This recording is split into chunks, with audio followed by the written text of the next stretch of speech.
There it is. It's live. I'm down here. Switched up where my phone is. I got like a heavy brow.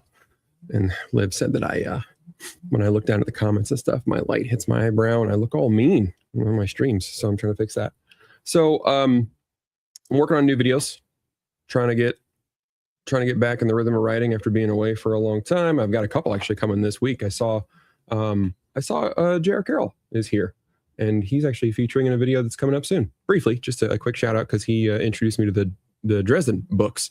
It's just a whole video about books is all the one that's the first one that's coming up. Just trying to knock the dust off, and actually wrote that in like December and then filmed it in February or March, and then never got a chance to edit it. And it anyway, finally getting it done. So where was I? Oh, a couple of videos coming out this week and trying to get back in the rhythm of writing. And I figured why not stream it, show you guys how these things come together in case anybody's interested or they feel like making YouTube. I don't know, just thought it'd be kind of fun to do, try it a little bit. So this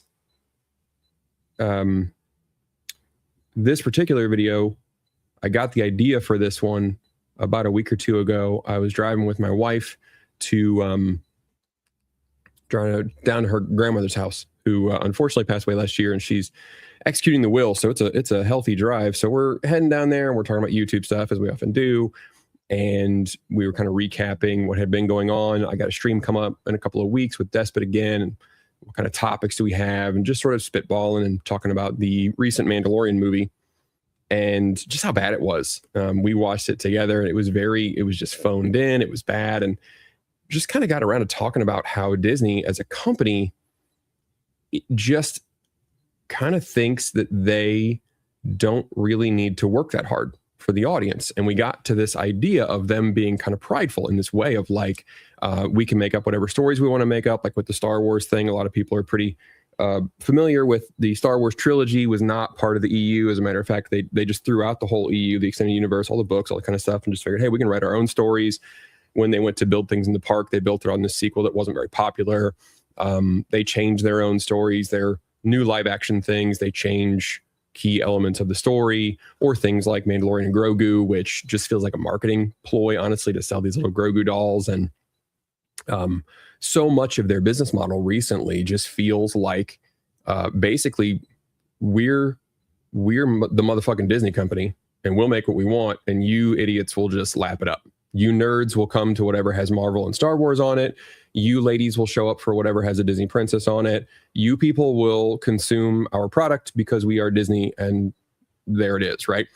So we kind of got to talking about some of these things that they've been doing and how they're just, as a company, just feels very much like we do what we want and we'll just educate the audience if they are wrong. We are not wrong, they are wrong. So that's where this whole idea came from. And I got to what I do with these scripts is whenever I have an idea, I'll typically just dump a bunch of crap out, whatever I can think of, just random little paragraphs, couple of sentences, whatever, and then see if there's like a pattern that sort of forms. So what I'll end up doing here, and sorry, I'm still not greeting anybody. Omega, nice to see you. Chap, good to see you there. Chuddy, thank you so much for joining. Max Power is here. No, not late today. And I'm hopefully not going to go crazy, although I am a little congested, as you can hear. Yeah, I am doing well. Just a little bit of a sinus thing. It's very strange. What I'm hoping to do is actually, it's funny that Anime Underworld will point this out. If I can get this script done, I mean, this is purely a business move, but if I can get this script done before the end of June and put it out, like, this script is not really about Disney being super gay, although it's like a small part of it, but that's just easy. I mean, let's be honest, it's clickbait to just say, have a title, a video that's titled about Disney's pride. And if it comes out during June, people think it's going to be all gay stuff, and they'll just want to click to tell me what an asshole I am. And that's fine. Clicks are clicks. So hopefully I can get them into then hear the arguments. So I haven't seen Masters of the Universe yet. It's really sad that it's got a bad opening. Because I am hearing some reviews that it is pretty fun. I think the marketing was was very bad. And the director and the actors involved kept talking about toxic masculinity for some reason, which made me kind of feel like, I'll see what the reviews say. And I think a lot of people obviously did. And maybe it'll pop back to life next weekend, but it's not how these things usually go. So with this idea here, I want to list out the ways that I feel like Disney is being prideful as a company. And as the script goes on, I was talking to my oldest daughter. I don't know if pride is really maybe I'll change the wording. Depends. I feel like if I can explain it quickly in the intro, what I'm going for, maybe that'll get the viewers on board. But then what I like to do is basically, I don't deviate too much from the way that we were all taught to write in school, or the way we were taught to write 20, 30 years ago. I don't know what public school is doing these days, but we were just taught intro, body, outro, three supporting points, whatever. Each supporting point needs to have at least 3 subpoints. Like, that was the basic way that I have always learned to write. And I continue to write that way ever since grade school. I don't change it up. So what I did with this video is I don't always do this. And I find that the videos I don't do this, things don't turn out as well. So I'm going to polish this up a little bit today, but typically I try to write a thesis, like a very short 1, maybe 2 sentence thesis statement. What could I explain that this video is about in 1 sentence? And then I can refer back to it so that the video doesn't be 45 minutes and contains a bunch of erroneous points and things that don't really add. And, I get off topic very easily, and then the videos balloon. And yeah, so this right here is a little bit of that thesis, that they think their brand is untouchable. They want to continue to milk things with the live action remakes, sequels, prequels. They want everything to be this interconnected universe. That, to me, that feels like a bit of a prideful thing as a company, because it pretty much says we expect that you're going to watch all of our stuff. We expect that you're going to watch all of the Mandoverse. We expect that you're going to watch all of the MCU. We basically own you as a company, and you're going to watch all this universe stuff. It's greedy, and it feels very possessive of the audience. Then they also think their audience is the opposition, oftentimes, that they need to be educated, right? If we keep making these types of things that the audience says they don't like or they're not showing up for, we will just convince. Because again, we're Disney. We're the biggest entertainment company in the game. We own it. We're going to do what we want to do, and the audience will be educated. They will come around. And they just basically think that they know better than everybody. So then what I did was I tried to think of, like, how could I generalize these categories? What kind of buckets could I put these sort of prideful behaviors in? I thought about maybe we could just go franchise by franchise. We could just talk about what have they done with Star Wars? What have they done with Marvel? What have they done with Pixar? What have they done with Disney Animation Studios? What have they done with the parks? And just sort of break it down by leg of the business. What about the streaming? Things like that. But I thought I would go with sort of segments of the audience is what I currently have ended up on. So I've got these 5 points here. Number 1, no, don't drag that away. Number 1 is that they don't like or understand boys. It could be one or the other. I'll explain both. A lot of their PR problems come from this because they've made it normal and acceptable for their talent to criticize their own audience, say things like it's not for you. Will, obviously want to dive into the Star Wars and Lucas, or the Lucas and Marvel stuff being bought to attract a male audience, and then trying to turn it very feminine. And I also have a section down here about, like, the difference in male and female thought processes. And I kind of want to dig into the not understanding boys as an audience. Yeah. So then point 2, when we go to the girls then, right? They've had this trend recently for girls they don't want romance. They think romance is a bad thing. They have this idea that, like, all the old Disney princess stuff, they sort of demean these older properties by saying that the Disney princesses were just being saved by a prince. They had to rely on a man, this, that, and the other. And they look back through this lens that says their own productions, their older productions, are bad because they had these what they consider to be weak women. And so they've made this sort of push to tell women and young girls and little girls that romance is bad. They don't want the romance in there. And they want the women in their productions to be more masculine, which is very strange. That's not working. Point 3, and then we'll see here, I actually led with this point. These are not in order. This is how my process here. I work this. So Third point is that they really, this was the initial thing that kicked off our thought processes was, they just think they are better creatives than anything else, even themselves in the past. So as we said, they bought Lucasfilm, they bought the extended universe, and then made all of that non-canon. And even though there were already post Star Wars books that were not only written for them, but also had a proven track record of selling very well, this would be the Timothy Zahn Thrawn trilogy.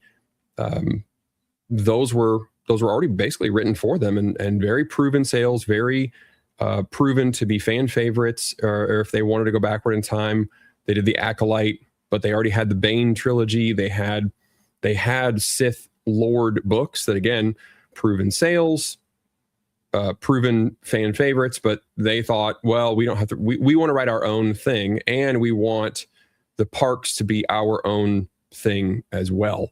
Same thing with Marvel. It's been shown that like Kamala Khan is she's not popular with comic book fans. Like her books just don't sell well, but for some reason they were like, we are going to push this Kamala Khan character, and she's not popular, but we know better, right? And even their own live action stories, like with Lilo and Stitch recently, they made a change to make Nani basically a different character, be more independent. The boyfriend is more of an idiot and really doesn't play a part, and then she goes off for a career thing. They've made really serious changes. They did Mulan in a totally different direction. So even their own past products, they want to change them. They think they know better than the audience that they already had and the audience that they bought with these purchases of Marvel and Lucasfilm.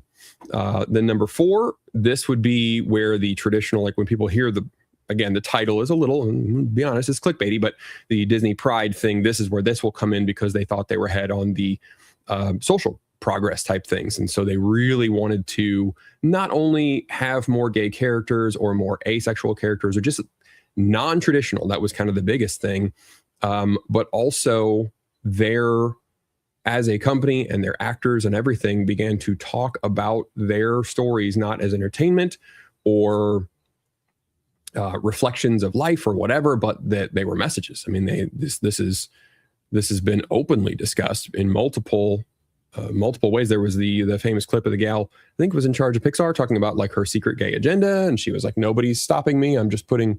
I'm putting gay stuff everywhere and nobody's stopping me. And it's a very not a secret agenda. Some of their newer products like Turning Red, Strange World, things like that. These are designed to be brand new social message, and it's meant to be a message. It's meant to be propaganda, really. And they really thought that this was where society was going, and it's not, but they're just, as a company, that's just where they're at now, and they're committed to it. And then finally, this is more of like, they're not really a family brand. And there is overlap between these points a little bit, but so like with the social progress thing, a lot of what they think is social progress is anti-traditional family. So of course it's going to blend to this a little bit, but also this bleeds into the parks mostly because the company has not, I wouldn't go so far as say they're like openly anti-family, but I think especially with the parks, with the merchandise, with a lot of it, they see the monetary value of adults with no kids, especially dual income, no kid, adult dinks, as they're called. They are valuable short term. You know, you have a couple in their late 20s or whatever. They both have a career. They're both working. They both have lots of disposable income. They can stay at the park all day. They can buy all kinds of stuff. Like from a monetary perspective, I'm sure they're making a lot more money that way, but that is coming at the cost of basically turning away from families. The parks are way too expensive for families. The movies and the shows and stuff that they're making are more and more weirdly, they're geared toward adults, but I find them to be less mature, which is very strange. Like when I look back at their older shows and movies that, you know, were for kids, like Hercules is a oddly profound movie. Aladdin, the old Mulan, like some of these old classic Disney films are oddly mature and profound in a lot of their parts. But the newer ones are more and more just kind of adult children making them in their therapy sessions. And as a whole, the company just doesn't feel like the family friendly, magical kingdom of dreams. What the heck was it? Yeah, it's not the magical kingdom and the magical company that it used to be. So that's what I do here. Is all typically I try to go for 3 points, but in this case, Disney's a big company. There's a lot going on, so I'm going to go for 5 on this one. And then, like I said, as I'm kind of coming up with an idea, I will just dump crap, whatever I'm thinking. Middle of the day, I'll pull my phone out and just type a couple of sentences. And so what I did here the other day was I went through after I had made these 5 points and I gave them each a number, which again is not the order that I'm going to discuss these in the video, but gave each one of these a point. And then I went through here and, you know, they want to tell girls romance is dumb, but I had this like this rising popularity of romance books, like TikTok books and stuff, like clearly proves otherwise. So what I'll do is I'll number that. I went and numbered all of them, and then I will, copy paste them where they, in the place that they want to go. So I can kind of structure this and then actually begin to write. So here they thought they knew better than the audience. This was the whole EU thing. They threw the EU thing away. They went with MCU comic stories that did exist. And that's a big excuse. I'll probably tackle that in this video that like, oh, what happened in the comics? Like, yeah, lots of things happen in the comics. I mean, I read about a storyline one time from DC where Batman was a vampire. Like he turns into a vampire apparently and just straight murders. It was like one of these just kind of one-off weird comics. Like I don't even know if DC or maybe Dark Horse did it or some crap, but just some weird one-off thing. He turns into a vampire and he goes crazy and he ends up killing Alfred in the end. It's super bloody. It's very violent. And I think the end of it is just like very despairing and hopeless because he's just killed all his enemies and Alfred and doesn't know what to do. And he's still a vampire. But nobody would ever suggest making that into a movie. That just, I mean, it sounds cool, but once it got made to a movie, it just wouldn't go anywhere. So I'll probably tackle that in here. But yeah, Phase 4 and beyond, they've effectively killed the Star Wars brand because they're just, and this is where the whole Mando and Grogu thing, which is what kicked off this whole script, was just sort of chit-chatting with this about my wife. And I might do this here about how it did work a little bit for a while, so you give them the wrong signals. But that's going to go in number 3. And just for my own, because I'm a little blind, even though this is zoomed in, which is real crazy. Nope. We'll space these out a little bit, and then I'll have some sections, and then I'll just start blocking them and working with them. Let's see here. They could cash in on Dinks. That's number 5. And that doesn't provide them any brand loyalty. That's the biggest problem with the whole park situation and going after Dinks. Yeah, they thought the culture was going very gay. Got an explanation in here about how parents just don't. I'll try to treat that with some care, but at the end of the day, like we can get mad about people not liking it, but they still don't like it, and it just won't change. It won't change audience buying habits to say that they're wrong. And I also do want to talk a little bit about the whole Bob Chapek thing and how basically he allowed his employees to just threaten him. That's the craziest thing. And then this is a section that I'm dying to talk about here, how they clearly thought that social media was a real thing. Whoop, hit an F button. And that's something that I'm interested to explore as well, about how they pretty much clearly thought that, when you look at online, the loudest voices are what you think are the real deal, but they're not. Like, social media amplifies that. We all know this, like in our heads, but we don't always. It's hard to know it and then act accordingly. It's easier to feel like what you see online is the real thing. And then of course there's a whole discussion here about like how the straw man were, the chuds and the idiots who just, clearly racist, clearly sexist people, and they are a minority, but they're super loud online. So it's easy to just go, well, that's them. They're a tiny bit. We'll just overcome them, right? We will resist and we will keep making what we want to make. And eventually the audience will be on our side. And then, the rest of this is all of this is going to go with boy stuff. And I'm interested again to discuss, I was talking with Mrs. Owen and started talking about the boy girl type thing. And I was talking about how as guys, we, where is it in here? Something I want to discuss is how guys are systematic in their thinking. I know people don't like when people say men are more logical or more rational or whatever, which I understand because here it is. The opposite would be illogical and irrational. So I'm going to discuss here how men are more systematic. We think in systems, and women are more abstract, more empathetic, right? I have the word there. So I want to discuss that a little bit. The Lego study that shows just men and women think differently. And she brought up how, again, it's one of those things that like, but you've never really experienced. You haven't really felt, for her, it really dawned on her after we left the Minecraft movie. And I have 3 sons and they all didn't like it. They did not like the Minecraft movie. And she was very shocked. And we left and I was asking her how it was. And they were like, didn't follow the lore, didn't follow the rules. There's no buck chuckets in Minecraft. You can't just do that. You can't just make up whatever. Like they were kind of mad about it. And she said that was when it really dawned on her that like,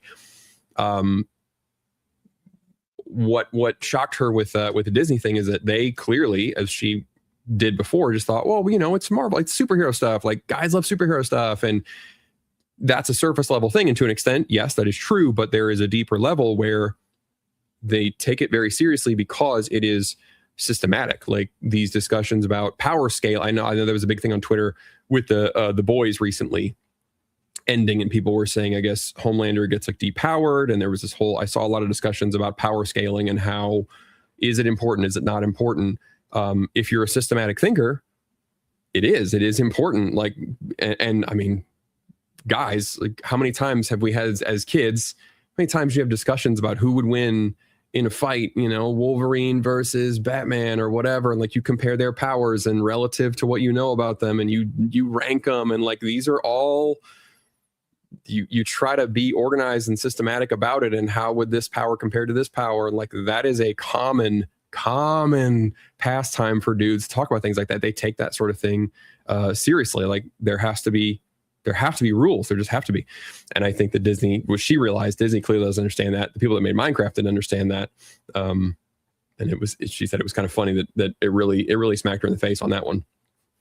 So I've got a little bit of an intro here, starting with the thing about pride from Proverbs, making a joke about Solomon not being at all like DJ Khaled.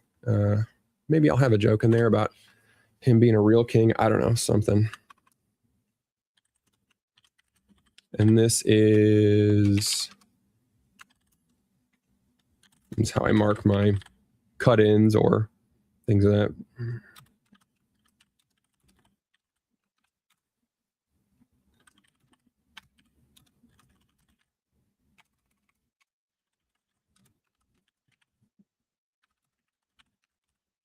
I don't know if we'll do a meme on that, or maybe we'll just put Solomon's face over like the Chad picture or something like that. Okay. I'm just going to reread this to myself so I can remind myself what I was talking about, and then I'll actually get into the real writing now that I've spent 20 minutes explaining what the heck I'm doing. All right.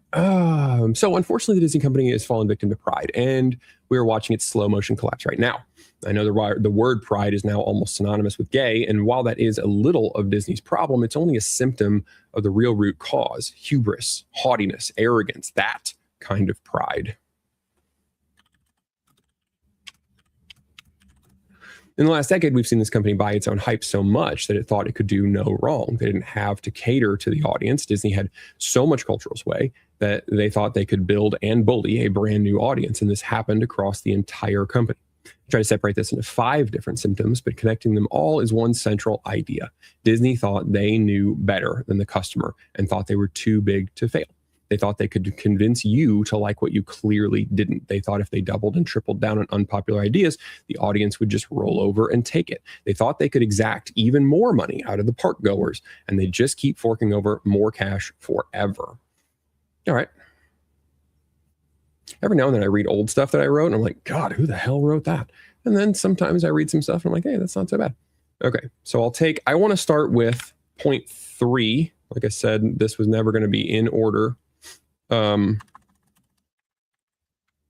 I want to start with point 3 because I feel like point 3, them wanting to write their own stories instead of their own back catalog and the stories that they bought, this to me, I feel like is a strong opener that it's not that I want to shy away from the social political stuff, but I don't want to open with that because I don't think it's the strongest argument. I think most of the audience is actually kind of bored of that at this point. And I just, it's not a matter of not wanting to be divisive.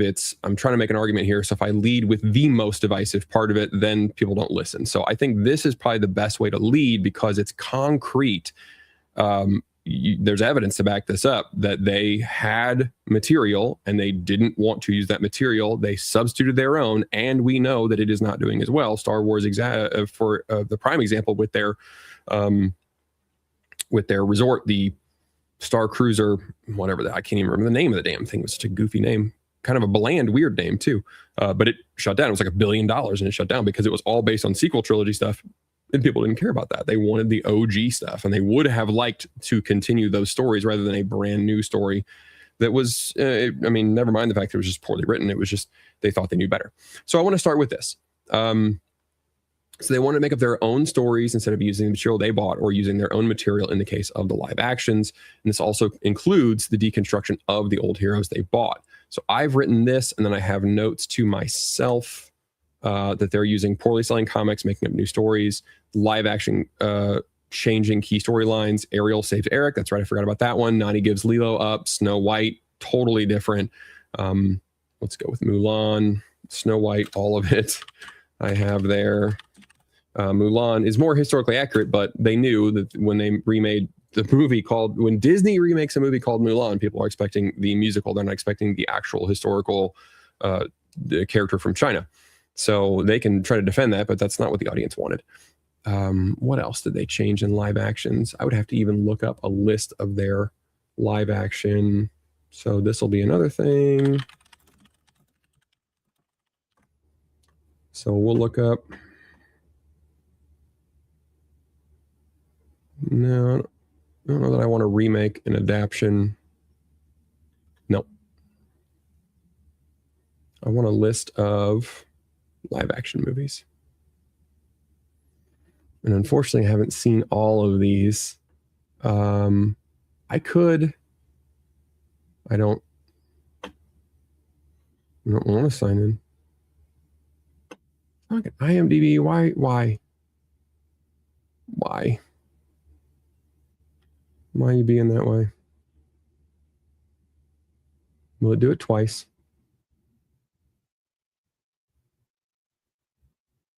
Don't be this way. I would even include Maleficent a little bit, possibly, because it is sort of a prequel type thing. But they are changing the character a little bit. Mulan's a strong one. I didn't even watch Lion King. I can't talk about that. Maybe could add Cruella, although that movie is just kind of cool. The music's good anyway. If it weren't called Cruella and if it weren't a live action, if it were just a regular movie, it might have done even better. But because they're trying to basically retcon a dog murderer, that was never going to do well. But there were cool parts to it. And Emma Stone did a good job in that one. See what else. Into the Woods was just, didn't like that one. Snow White was already on there. Big change. I still haven't seen Aladdin, so I don't know if they've changed anything on that one. A lot of times I hate these live. I don't see a lot of the live actions because I hate the concept even. Like I didn't watch the How to Train Your Dragon live action. I'm not going to because I know that it's impossible for me to be satisfied. So there's just no, it's either going to be the same movie that I already like, but live. So why? Or they're going to change something and why? I'm going to like, so there's no winning. They can't win with me. And that, so it's not fair for me to even see it and critique it. Pinocchio. Is this the one that Del Toro did? This is a different one. I didn't see that one either. Okay. This is all right. Ariel, that's a big change. Nani was a big change. Snow White was a huge change. Mulan was a big change. And then we can throw Maleficent in. Maybe Cruella. Just to back up Maleficent a little bit. Marvel's using poorly selling comics or making up new stories. The Kamala Khan is a huge one.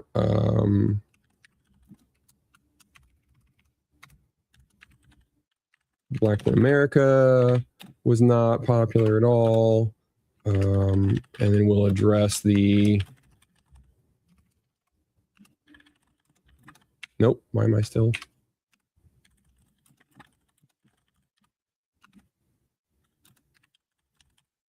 We'll address the it happened in the comics arguments. I'll have to do some more research on... I'm not big on the comics, so I'll have to find out what other changes they've made in the MCU. I know the Kamala Khan one. I know the Captain America one, or the Falcon one. I'll have to find maybe a third or fourth argument just to show that they are changing things and they're not popular. They're subverting existing heroes. Luke Skywalker, obviously. And Han Solo. Who else was I thinking of?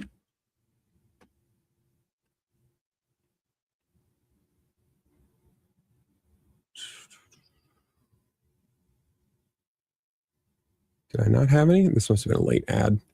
The deconstruction of the heroes that they bought. What other heroes? I can't think of any at the moment. I got those two. I'll come back to it. And then this here. Basically, it just comes down to not liking their own audience. All right, so let's get back to this. Big aspect of pride is thinking you know better than everyone else, or that you are better than everyone else. Disney has widely adopted the habit of rewriting material that the audience provably loved, substituting their own inferior versions. The most obvious example that comes to my mind is Star Wars. Disney purchased Lucasfilm with the express intent to buy a male audience because they felt that their brand was lacking male appeal.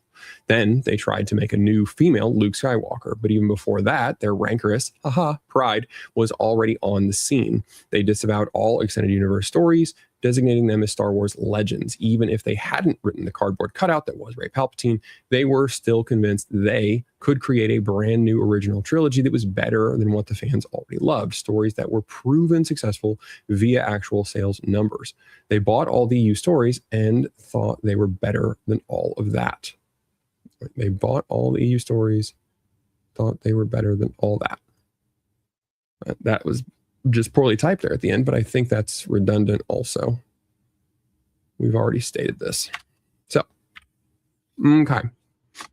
Okay.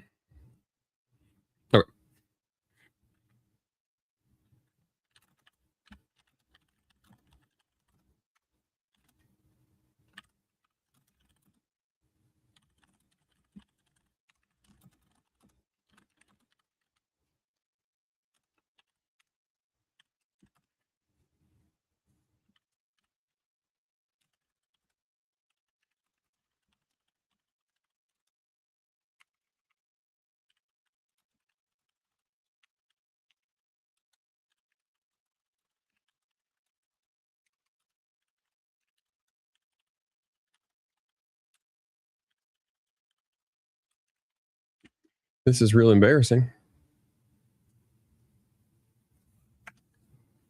And I can't type real good here.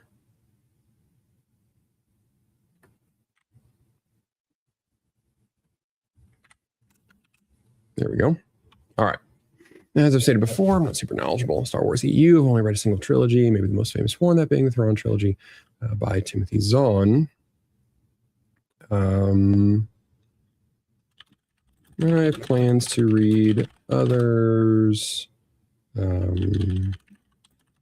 especially the Darth Bane trilogy. Or is that a trilogy? Or say books.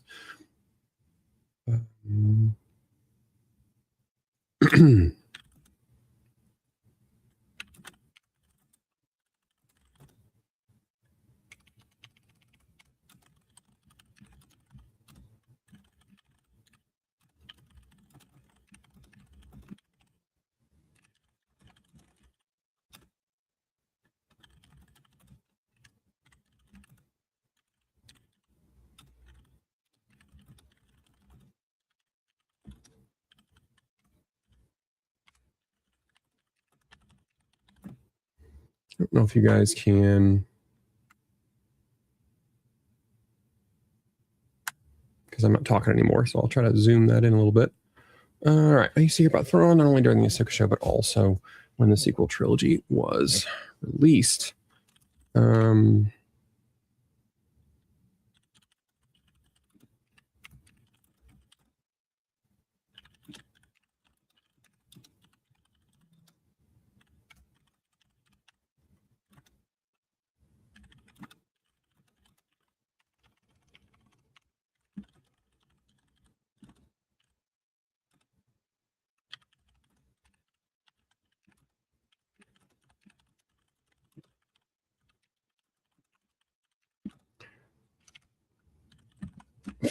All right. Story came with the purchase of Lucasfilm. And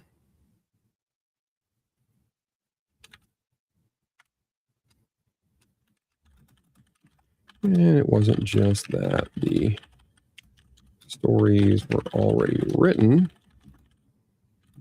It's that the audience that came with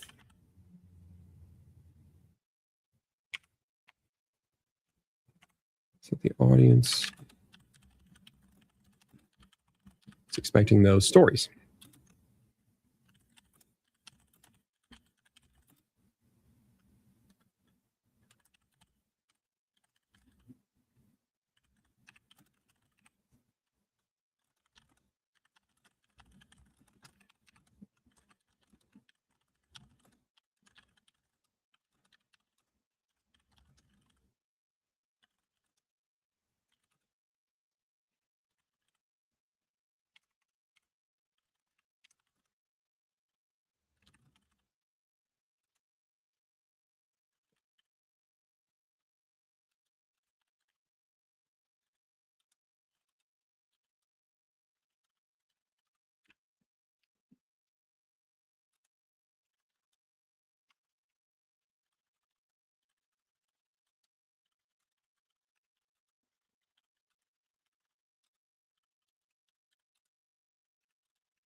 This is clunky. Oh,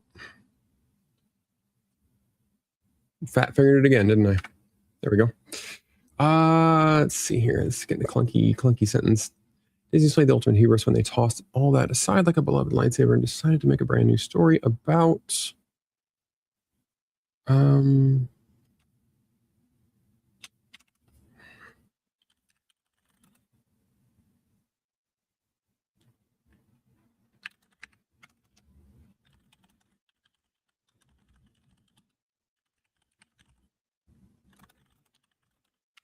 I don't like the way the sentence is turning out. Disney slayed the ultimate hubris when they tossed all that aside like a beloved lightsaber and decided to let's go the other way.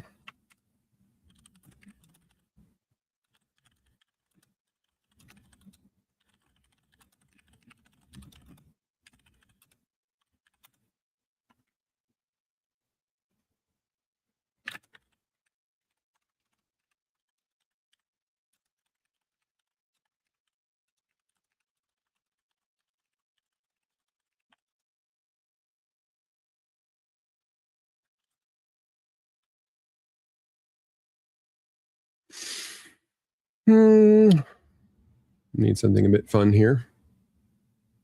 Disney displayed the ultimate hubris when they tossed all that aside like a beloved lightsaber and decided to use all the existing lore and beloved characters to prop up a brand new character that had all the personality and charm of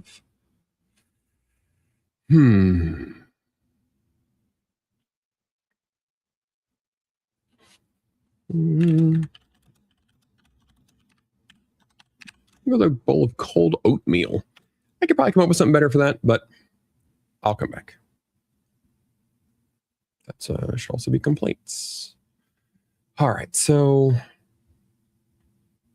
this is the Star Wars thing. I also, what I usually will do, I don't edit too much while I'm going. Like you guys just saw, I was starting to write a sentence. It was kind of run-on-y, and it just wasn't. The sentence was out of order. It seemed I was going to talk about Rey first, and then talk about how she was propped up by all these other characters people knew. But then it felt better to talk about them first, and then have her last, or things like that. But this paragraph might be a little too long. I might be able to trim 1 or 2 sentences out of this. Like, it might be a little run-on-y. It just depends on how the script will look at the end. If I feel that, I spent way too much time talking about Star Wars or something. But I typically do them in passes. So I start with getting as much, like, just brain dumping these chunks of random stuff out. Then I'll actually write it out, mostly just getting the facts or getting the narration or the narrative out, the story out, whatever, the flow of what I want to say. Then I'll usually go back and start trimming things, maybe adding in some jokes. Sometimes they'll pop in here naturally, but usually those come in later, where I try to funny it up a little bit or make it entertaining, so it's not just dry blah. All right, so they were expecting all these things. They had all this EU stuff. The audience had expectations, but Disney brought their own thing in.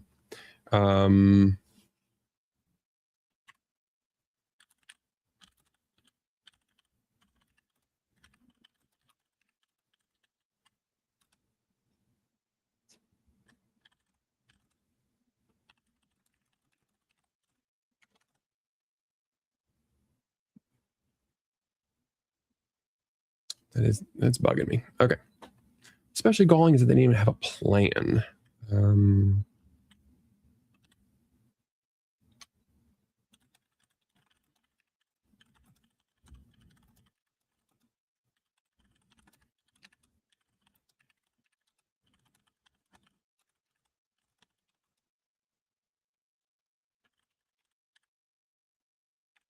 right, we know the trilogy wasn't written as a whole ahead of time, wasn't even outlined.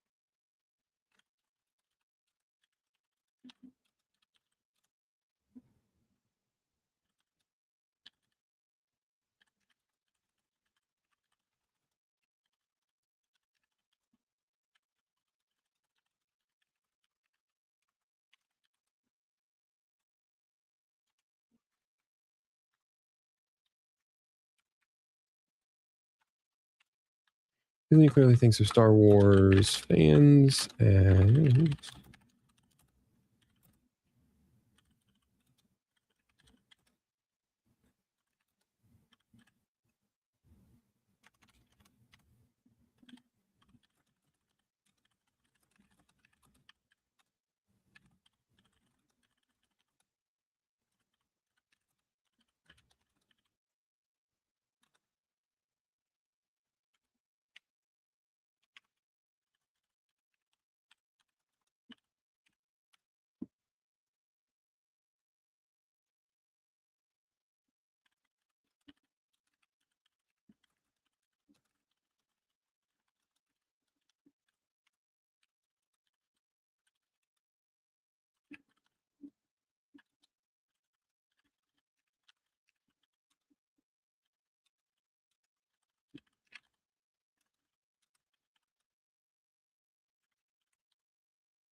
really didn't understand or just hated the way the male viewer takes in a movie. So there, we're going to set up a little future thing, just a little tuck in for keep watching.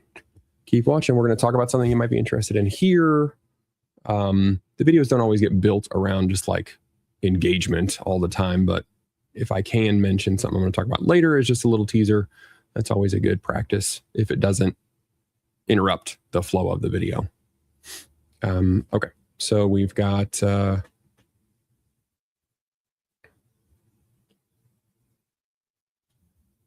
this. We're explaining that the books exist. The audience expects these books, but they wrote their own thing, and what they wrote was bad. Now we're explaining why it's insulting to the audience and how it's prideful for Disney to just think that they know better. And then we have a little lead in for a later section about guys specifically. Okay. Now, all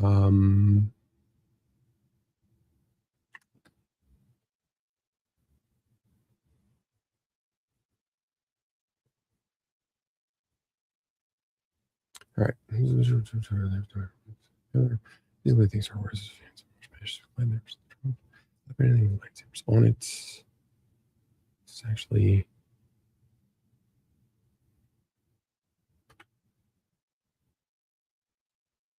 Two-part problem, as we'll discuss later, they fundamentally did not understand or just handling this movie.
All right.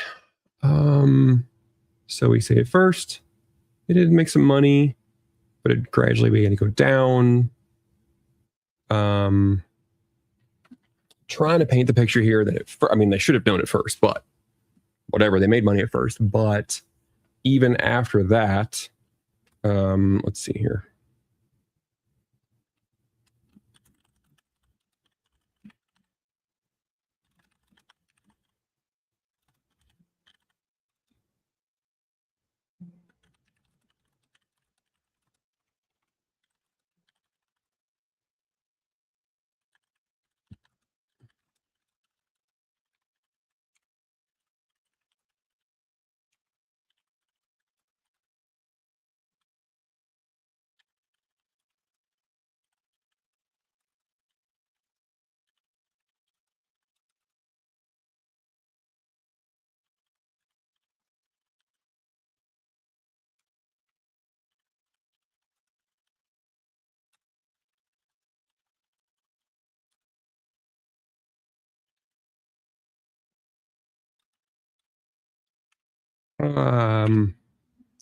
The Ultimate and Deadly Pride came in was when Disney doubled down on the unpopular trilogy and decided to invest over $1 billion into a luxury immersive hotel based entirely on it. When's the last time I said trilogy?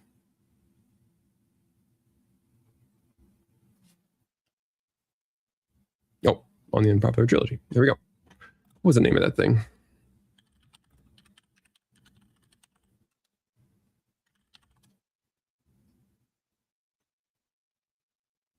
Galactic Star Cruiser.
Did I say admit? Yeah.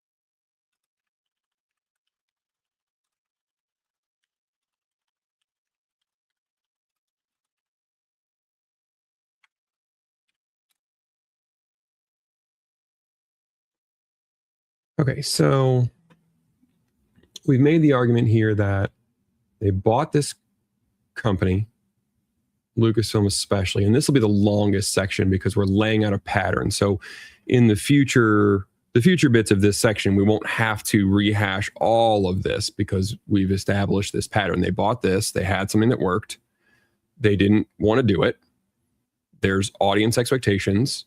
They ignored those audience expectations to make something that was inferior.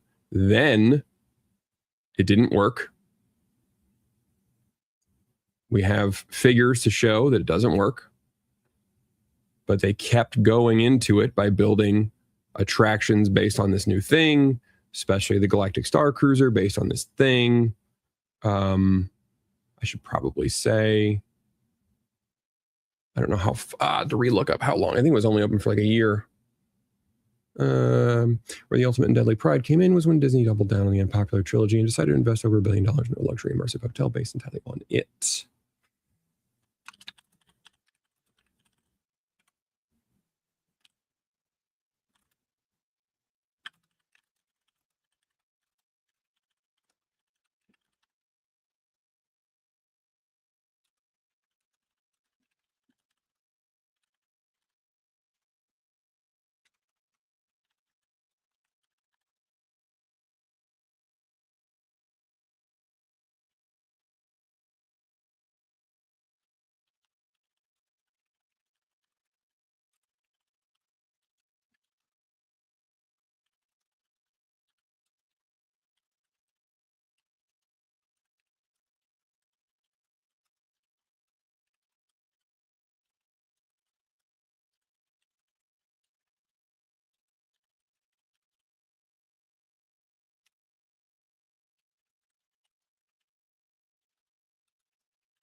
We go. We'll talk about a future thing again. Okay, so we're explaining that. I forgot to explain that it did actually. I have to remember that not everybody. It's hard to not over explain and make a video boring, and then at the same time not include key information and assume that the audience just knows everything, and then they're like, well, what happened to this hotel? I don't know anything about it. They exist. I promise you, there are people that have never heard of this thing. So you have to be able to get it out there quickly, but not so redundantly that half the audience is bored. So 1 year later, it was shut down. Okay, because nobody cares about this. So we're reinforcing nobody cares about the sequel stuff. And then they just kept at it by making more and more sequel themed attractions. They just refused to give that up. So that's the argument that we've made here is they bought a thing, audience expectations. They didn't do it. It was inferior. They kept doing it even though it was losing money. And they kept doing it even though it was losing money. And this is where it becomes a pride issue. So that's the argument that I want to make in this.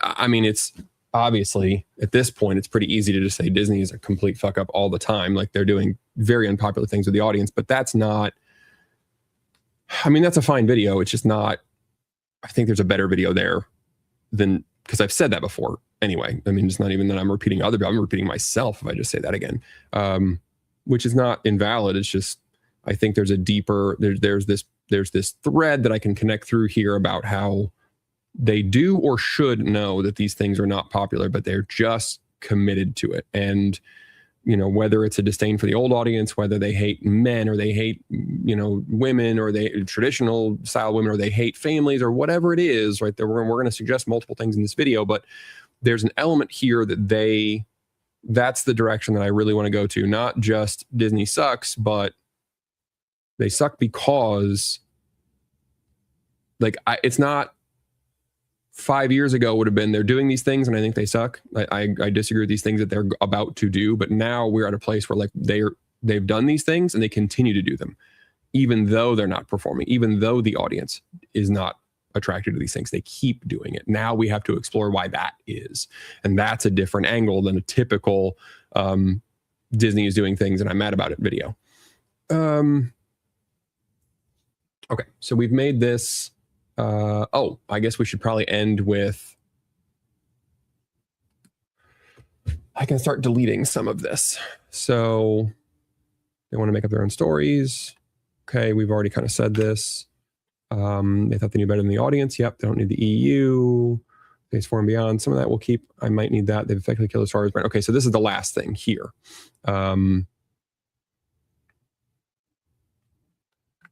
And I'll bring this up so I can reread it. And here we go.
Oh, let's see here. All right. Final shovel of dirt on the grave of New Wars was. New Wars doesn't really work. I'll have to find something different for that. It only works if it rhymes. Was the recent Mandalorian Grogu. The story here isn't just that it was a bad movie with no point for existing. It's not even that it didn't make money, though that is shocking on its own for any major movie with Star Wars attached to it. The biggest story, in my opinion, is that talking about how bad it was didn't even play well on YouTube.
Let's see here.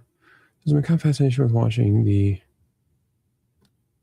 zombified husk of a cherished franchise shuffle off a cliff, as was the case with Velma Rings of Power and Snow White. So to me, it's especially shocking the audience cares so little.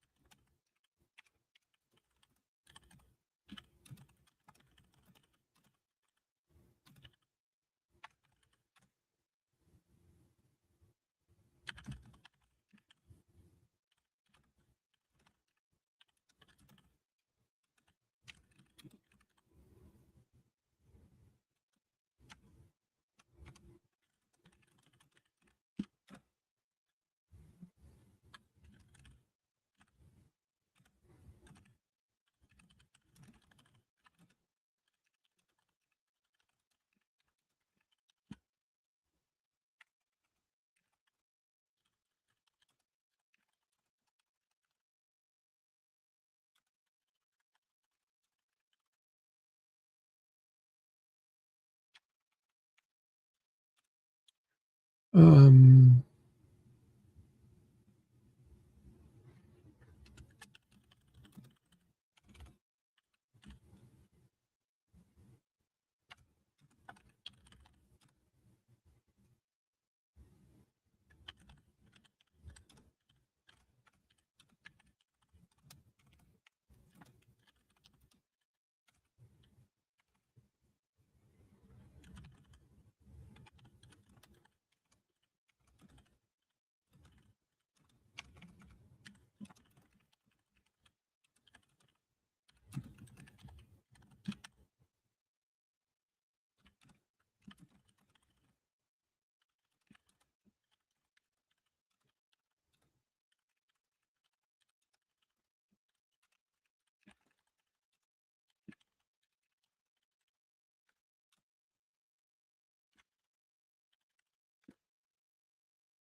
Seems like a good place for a cut in, but I can't think of one right now.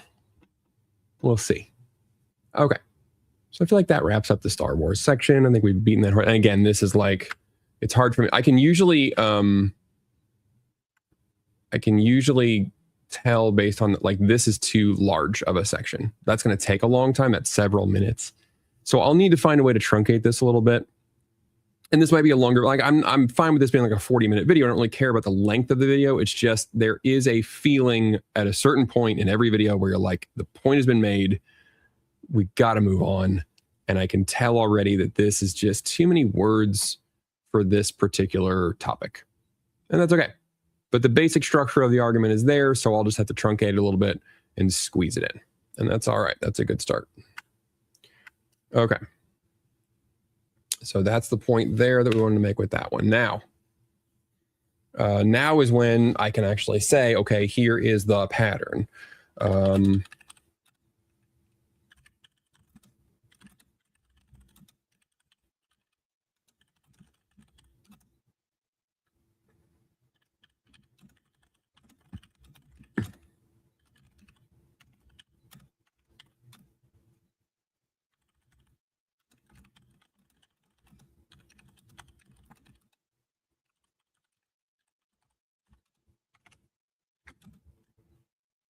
Is that a colon or a semicolon there? I'll be honest with you guys. I'm scared of semicolons. I don't really know how to use them properly, and I'm frightened. All right, I'm going to go with the regular colon. It's widely known that Disney bought Marvel for the same reason as Lucasfilm. Attract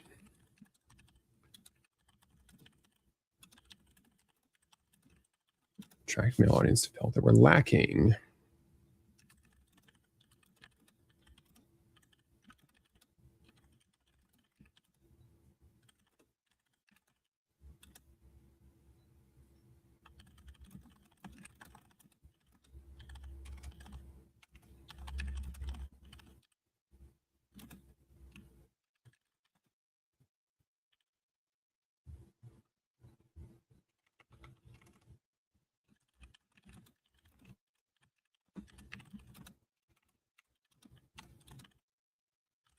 Star Wars.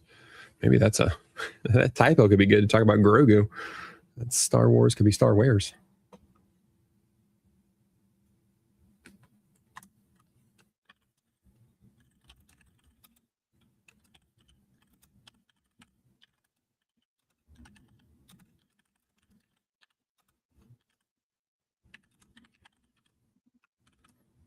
We'll see. We'll sit on that one.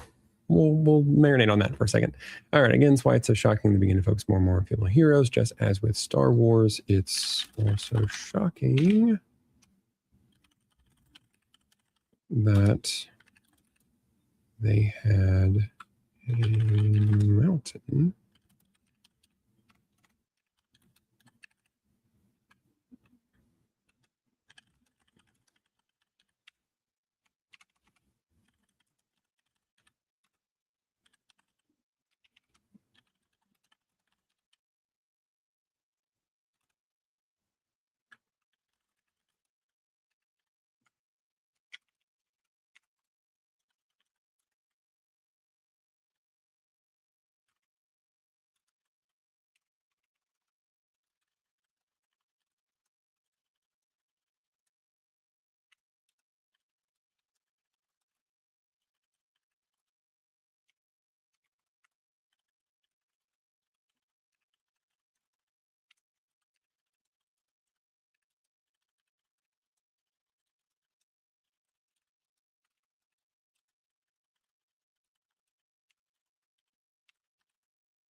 Okay.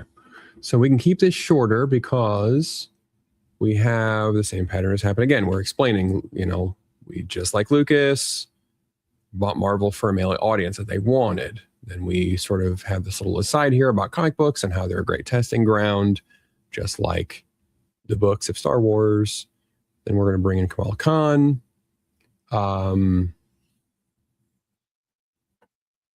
Got this bit here about one-offs.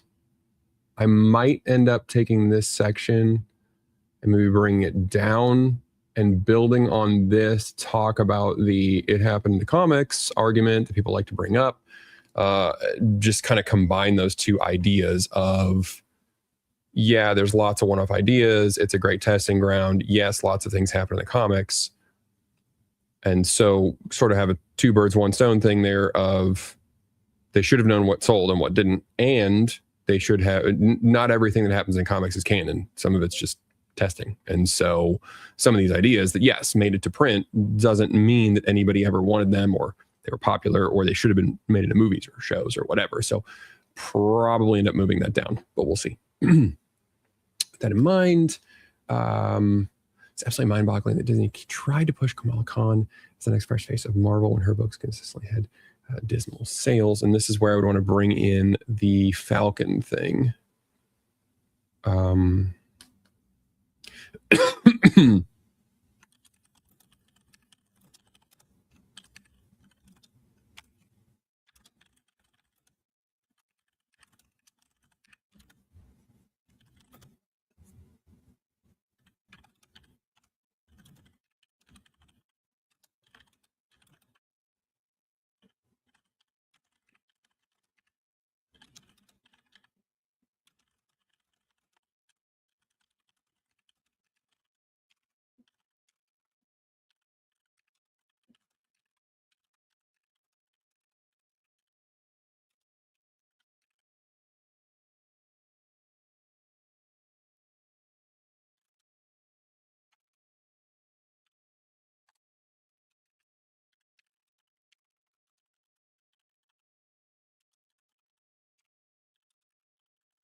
Okay.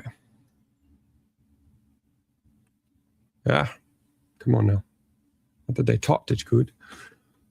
All right, so we're echoing. So we're shorter here. We're echoing the same pattern. They bought something.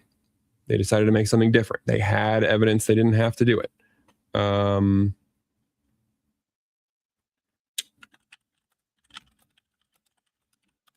Might bring this down.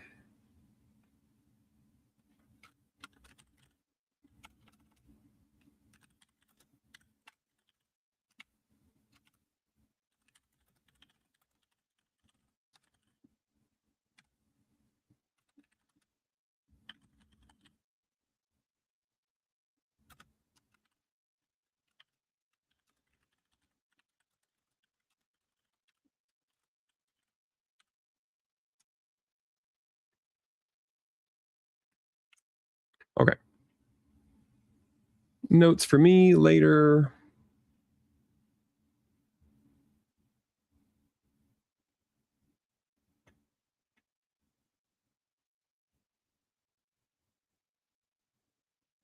Color those so they stand out a little bit more for me. Okay, so now we have this, and then now we can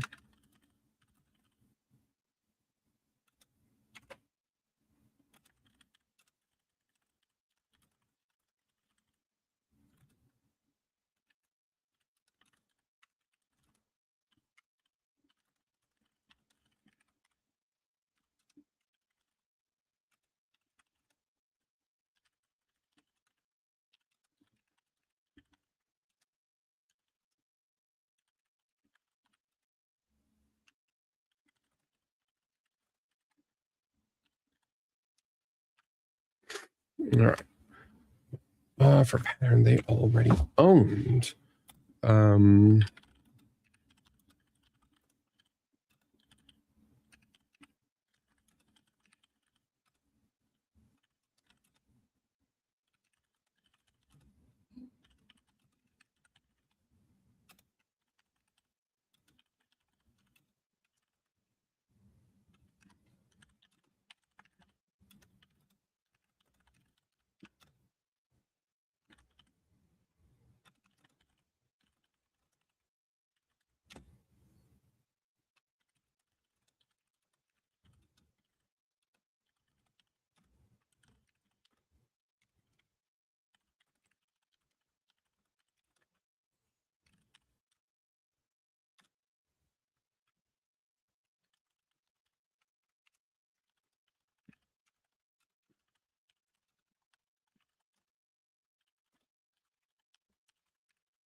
How did I misspell that? There we go.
I can't use that twice. I'll have to not use that later. Or maybe I just don't use either of the new things.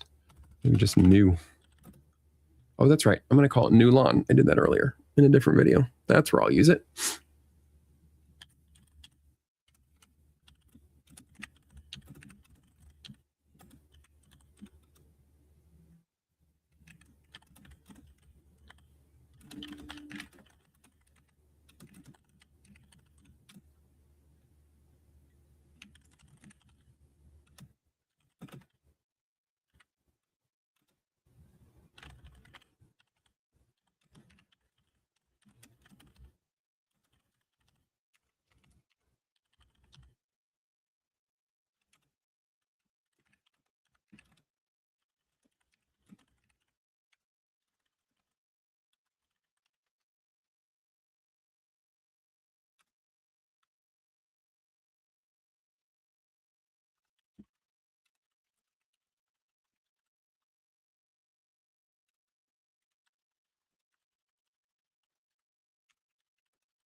All right, so we've got the same. Again, we can keep getting shorter as we go because now we're rehashing, but just showing same pattern, different thing. Live action, all the same stuff. They already had things. They didn't like it. They hate the past. They hate their audience. They want to do new stuff. They think they're clever. They think they know better. They blame the audience when they don't like it. And at this point, this section is so long that I might not even do the subverting of the original heroes, especially because I do want to say something in here about how people like Renee Ziegler illustrate. Like, I want to make the point in here, and again, this might get cut too for time, but I don't think that she said anything that wasn't said around her. Like, I don't think those were her ideas. And that's insulting because she's young or whatever, but I think what that reveals is the things that she heard and the attitudes that were so common and so prevalent and people were so comfortable discussing that when she went to do interviews and stuff, to talk about Snow White, all she could talk about was how shitty the old movie was and how it was 85 years old and it's old and in the past and it's so misogynistic and we are changing. And all of that to me says these are the conversations that you, Renee, were surrounded by, and maybe you participated and maybe you had some ideas yourself, but clearly this was the environment that you were living inside of with all of these people, whoever was writing and directing this movie, all of the actors and actresses on scene. Clearly everybody in the company shares this attitude that old is bad. The audience needs to be re-educated about certain things, about certain characters, about certain trends.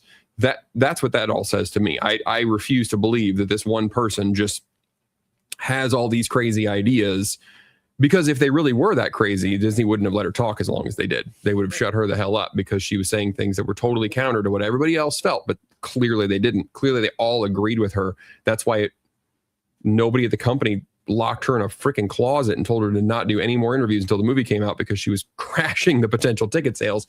So I do want to say something about that, but I'll come back to that. So let's see here. What else do I have? It worked for a little while. I'm not sure if I don't know if this will fit in like it's valid to point this out, but I did bring it up a little bit with the Star Wars thing. Mostly I had this jotted down. And again, this is what I do. Like, I'll just dump stuff out. So I mostly jotted this down because I wanted to point out how much cultural relevance and trust that Disney had with the audience, that even after multiple years of, look, new character, look, Luke sucks, look, Han just dies pitifully, look, we're changing the story of all of these old stories, look, Cruella has an understandable background, look, Eric is actually kind of useless in Little Mermaid, all of these things, years and years this went on, and the audience didn't immediately just reject the company and immediately just turn their back on all these movies. They continue to give them chance after chance, because how many people grew up with this company? How many people, just so much of their childhood are Disney characters or Disney movies or Disney shows, or one way or the other. So that's why I had this dumped in here. I'm not going to get rid of this just yet. It might not fit, but I think that that's a valid thing to talk about. We'll see if it fits or not. They thought they knew better than the audience. They didn't the EU. We talked about that. Didn't follow the MCU comic book sales data. We talked about that. Phase 4 and beyond, that they could do what they wanted. Mentioned that with Kamala Khan and them. Let's see. You people are going to like Kamala Khan. Didn't even make quality movies anymore. Studios like Pixar. They could hand them over to adult children to tell their own stories, write their recessions for themselves. So I didn't really touch on Pixar at all. So I'll make a note to myself here.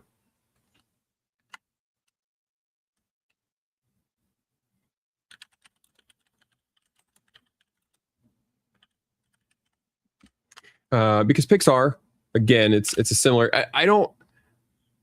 with Pixar, it doesn't exactly follow the trend of we had material and then we turned away from that material entirely. You could make the argument with Toy Story 4 that they pretty much tried to make Woody look like a bitch and Bo Peep be the one to save him and everything. But that's only one example for Pixar. Pixar doesn't typically mull the same things over and over and over again. I could argue that the quality of Pixar movies has gone down, but I don't know that it's going to fit in this particular section, because this section is really shaping up to be that they wanted their own stories. They wanted to make their own stories instead of using the material they bought or using their own material in the past. And I don't think Pixar, I think it would be stretching. Maybe I'll mention them a little bit, because I did say it's every part of the company, it's all across the company, whatever. So Pixar would need to be included in that, but it might not fit that pattern, so it might not go in. So what we'll do is we'll put that in there. Maybe the subverting extra heroes, and maybe this bit about like the general attitude in the company obviously must be hating the audience, and we'll leave those notes there. So that section is mostly, we got a good start going there. But again, if I zoom all the way out, it starts up here. This is a lot. This is a lot of words. What am I at? 3,700 words currently. And again, I don't keep a target for how many words I want. But if I were to just get rid of this section entirely, 1,800. So yeah, almost just under 2,000 words there, 1,900 words for this one section, and I plan to make 5. So that's a lot. Typically for me, every 6,000 every 1,000 words is roughly 6 minutes of talking. So just this one section, we're looking at around 12, 13 minutes of a video. And if I wanted to have 5 sections and they all ended up being roughly, we're talking about a 50-minute, hour-long video. And again, if it turns out that way, it turns out that way. That's fine.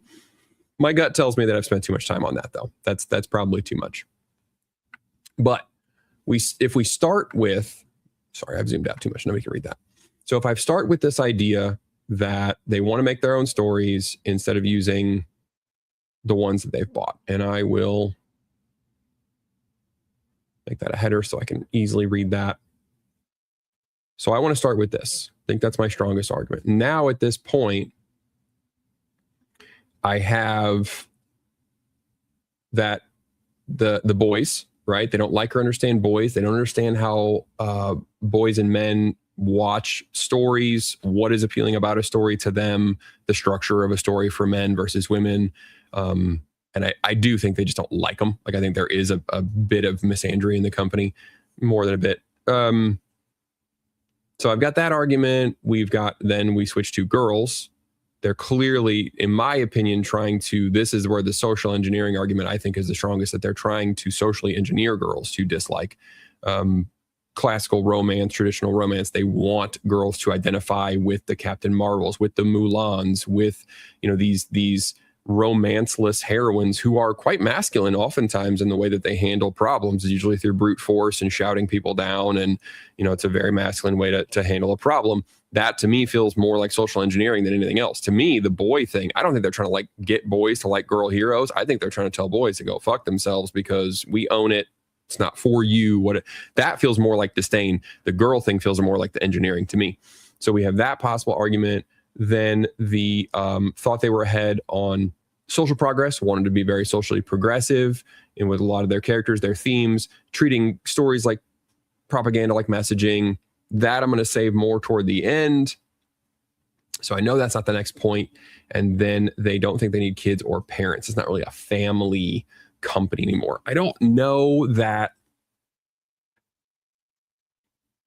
this is either going to be a really small section, or I may take something, because you can see I don't even have much brain dump to go with this one. So I wasn't even that passionate. This is the other reason I like to brain dump on stuff, because I can just sort of look at this and think, what did I care about the most? What just popped into my mind that I had stuff to just dump out on my phone or a nearby keyboard or something? What were the things that I thought were interesting? Obviously, this park being marketed to the dinks and not being a family company, this feels vague, and this might not end up being this might be a 4-point video, who knows? And I might work that into the other points, just sort of sprinkle them in through the rest of the video. So if that's the case, that I don't want that to be my next point. I don't want the social progress to be the next point, again, because I just don't want that to swallow the whole video and just, Disney's super gay. I'm going to use it. I'm going to use it to get clicks. That's for sure. I'm thinking I got to find somebody to do the thumbnail. I had this idea of, at first it was going to be Mickey Mouse, and I thought Minnie Mouse. And if I could find somebody to do a thumbnail of Minnie Mouse in like a purple robe, like a Caesar purple robe, and then her laurel crown is like rainbowy. To me, I feel like that's a good thumbnail, because and then like maybe Mickey is dead, or I don't know, he's on the ground or something, but it's basically the company is Minnie now. She's very prideful. She's wearing the purple robe. It's evoking the whole Caesar, I'm the bestest thing. And then we have a little gayness, and with the laurel crown being rainbowy, but it's not like the focus of the video, because it's not the focus of the video. So it shouldn't be the focus of the thumbnail, but it's there. It's, it's something interesting that gets people to click. Like I said, the Caesar imagery, I think, that's where I see the thumbnail going at the moment. And it's indicative of how I want the video to be structured. So I feel like it's either going to be, it's got to be the boys or the girls next.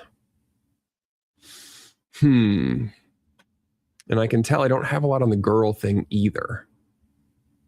So from a video structure standpoint, the girl point might be best to go next, because this first point, which is looking like it's really forming sort of the spine of the video, where it's demonstrating how they should have known better. They had material. They just didn't care. They didn't care about the audience. They thought they knew best. They want to do their own thing. This is feeling like it's really laying the best foundation for the arguments that I'm making here. And so I'm going to try to shorten that if I can, but it is going to be a little longer. I mean, if it's a lot of material here, and I don't want to just cut stuff for the sake of it. So for the pacing of the video, it feels to me like if we go to a shorter section next, because the boy section is going to be longer, and my audience is mostly boys or mostly men. So that's, and I don't want to make, I don't want to make the videos just to pander to the audience, but at the same time, there's a reason I don't make like nail art videos. Well, partly because I don't do it, but also because, you know, your audience is important. Serving them is important. Telling them just what they want to hear is not what you want to do. But the audience is going to identify the most with this. They don't like boys. They don't get boys. They don't understand how boys think, that sort of thing. They're gonna understand that the most. So this is going to be longer because I have more to say about this than the way they're treating girls personally. And then the audience is going to have more to say and think about that. So I think that this little breather here, this is the best structure, I think. So we'll switch over to the girls now. And they want girls to dislike romance and want to be more masculine. Want them to be masculine. So here, I don't have this fleshed out a whole lot. So I'm going to make this point here that most women in real life don't pass the Bechdel test. If you don't know what that is, I'll explain that. But that's basically a way to judge movies if there is, what is it, more than one scene where there are no men and the women aren't talking about men, I think is the basic idea of this Bechdel test. And this is like a newer thing that people have been talking about with movies because people think, you know, women are only in movies as basically furniture. They're only there to talk about the men that are in the movie, or they're, you know, they're never alone. They're never just talking to each other about something other than men, whatever, which is, it's fine. It's a fine thing to talk about or to notice in movies. But not to be super reductive, but there's a reason that romance is super popular. Women like to talk about men. Men like to talk about women. I mean, it's just like, it'd be like making up some weird test, arbitrarily deciding like, I don't know what the hell I'd call it, but saying some test for movies with men where the men never talk about weapons or something. Like, that's fine to say that, you know, we just have guys talking about guns too much or some shit, and you don't want to see that. But if you really, it would be hard to take you seriously if you're like, well, my test, the Ferguson test, is when two dudes don't, how many movies where they don't talk about guns or swords? Well, I mean, I talk about swords and I'm taking a walk in the woods and I find a stick that looks like a sword. I'm going to wave that fucker around like just the Bechdel test thing is just silly as far as female nature goes. Just as saying that dudes don't talk about swords. So anyway, I want to bring that up. That's just it's a silly test, but it's become a new rubric for people to talk about. They want to tell girls that romance was dumb. The rising popularity of romance books totally proves otherwise. And then I definitely need some examples here. So I know we've got basically non-romance.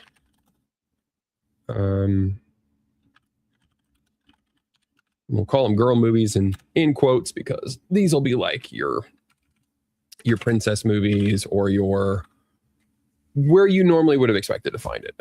So Raya, Encanto, Mulan. What were the other ones? Now we got to go back here. Let's start with Disney animated movies first. I want to go studio by studio. So I would like to do, yes, Walt Disney Animation Studio.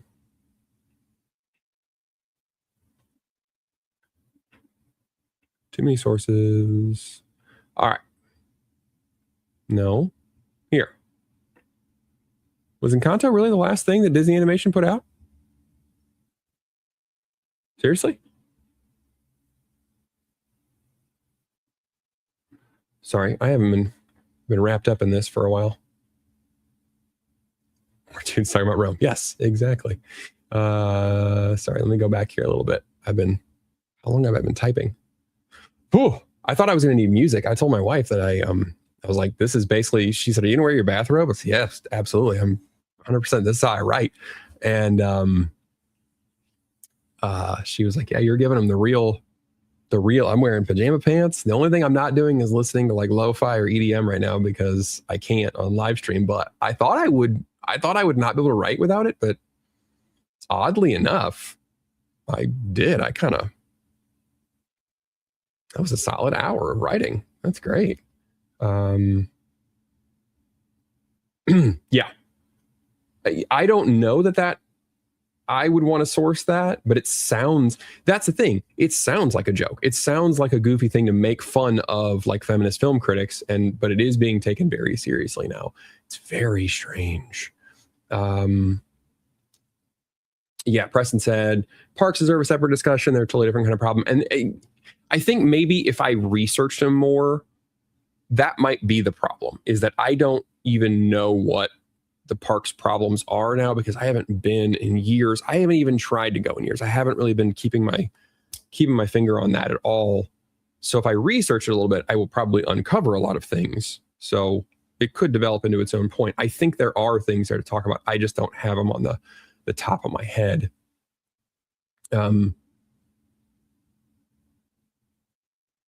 Yeah. So with point number 5, stuff 4007, the idea Disney already has families. They assume they had an unsinkable monopoly in family movies. It's kind of like pride. Yeah, it really is. It's like and I do. So I with stuff and your point here, or with Preston, sorry, and your point here, the 0.5 could develop it, because if I can develop that idea more, that it's just really they're not a family company. And then I think also there's a strong point to be made that they still think of themselves, or they expect families to just be with them, Well, of course, people with kids are going to watch our stuff. We're Disney, and even though they're not really making family friendly content, even though the parks are not family friendly, even though nothing about the company as a whole is super family friendly, they just assume that people with kids are going to watch their stuff. And so, yeah, I agree. That is kind of a pride. I think I could develop more of that. Earlier, Kevin Faulkner gave away 5 memberships. Thank you so much, Kevin. I really appreciate that.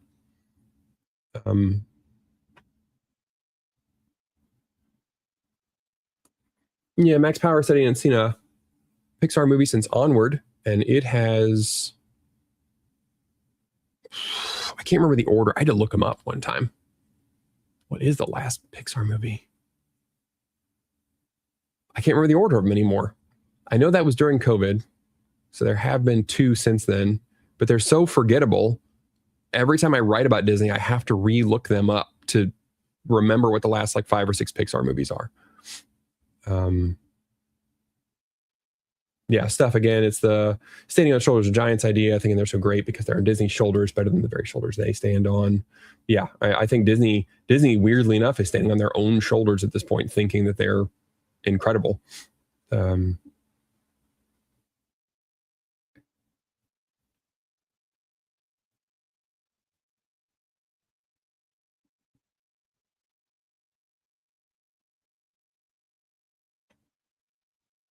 Yeah, I was going to bring in Lemond brought up that I think this is probably responding to his earlier comment here that YouTube horror movies killing it. Yeah, I was going to bring that up.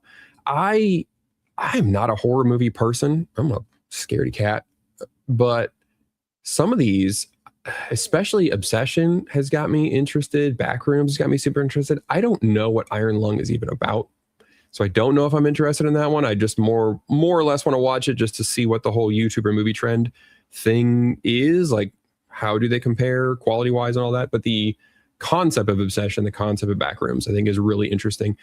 If I'm understanding Obsession right, I would also love to see somebody make a sister movie or brother movie or whatever.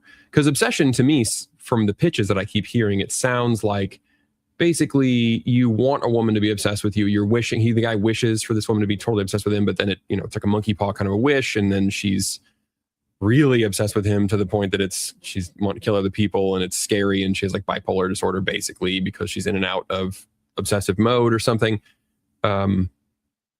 And so there's sort of an undercurrent there of like, you think you want a woman to be obsessed, like you think you want that, but then if you really had to live with it, it would be frightening. And I think that's an interesting concept. And I also think that in the future, especially after the whole romantasy, shadow daddy, dark academia, borderline rape books, die down a little bit when this literary trend kind of goes away. I think that somebody's going to make an obsession style movie that's going to be about book boyfriends and how, as a fantasy, that's fine. Like, there's nothing wrong with that. But it would be an interesting horror movie of that as a reality of like, what would a book boyfriend look like? You know, a guy who would I'll murder your enemies. I'll burn your enemies' houses down. And like, these women are like, that's so sexy. And I think it would make for an interesting horror movie to have that. But people would misinterpret that, I'm sure, and be like, oh my God, see, men are they're so scary. And it would be kind of funny to watch that discourse too. Anyway, sorry, that tangent aside.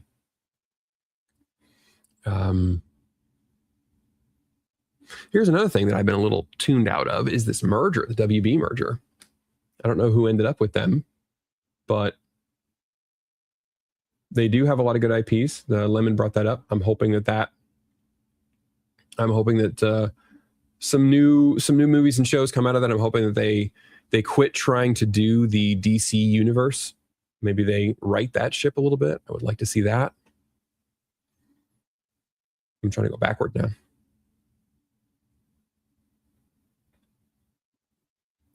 Colonel Sanders asking if Disney had broken even on the Star Wars purchase yet, and the sequel trilogies made some money, but none of the shows have, and they don't publish actual budgets. And that is an interesting. I don't want to do it in this video because I'm afraid it'd be too much of an aside. There's a video coming this week about video games and like live service, how the industry is shifting because the live service thing is just not working. It's just not paying off, and they're starting to wake up to that. And I had a section about Bungie with their game Marathon, and I was like breaking down some numbers about, you know, how many users they might have, how much they paid, how many, you know, conversion rates, this, that, and the other. And I just got the draft from the editor. It's about 2 minutes long, and I'm watching myself talk about this, and I'm like, this is so boring. I can't. So it's hard. You'd have to make a whole video, but it would, I think, if that was the expectation. Again, it's all about audience expectation. If the expectation is to just talk about like these budgets and stuff, I do think that would be an interesting thing to dive into, because Sanders is right that, you know, overall the sequel trilogies made about $4 billion. Studios keep half, so that's $2 billion. They purchase it for just over $4 billion. It would be tough to guess at what kind of merchandising sales, how much that brought in, but I know for a fact the Rey figures, the Rose Tico figures, even the Finn figures, like this stuff was just, these action figures were not selling. Lego was doing okay, but even those sales were not great. If you look at the resale of the sequel trilogy Lego stuff, they don't have a lot of resale value as far as like collectors for Legos. So you could make some inferences about that. I do think that you can find some news articles from a couple of years ago talking about this very subject, about how as of a few years ago, they had not made the money back from the sale yet. And it's shocking. It's really shocking that they could mess up Star Wars that badly. And it's just amazing to me that you could buy this and $4 billion is a lot of money, but Star Wars is one of, if not the biggest entertainment franchises, I think, in history. I mean, you're talking tens and tens of billions of dollars over the last several decades. Star Wars, it's I don't know how you can describe the size of Star Wars.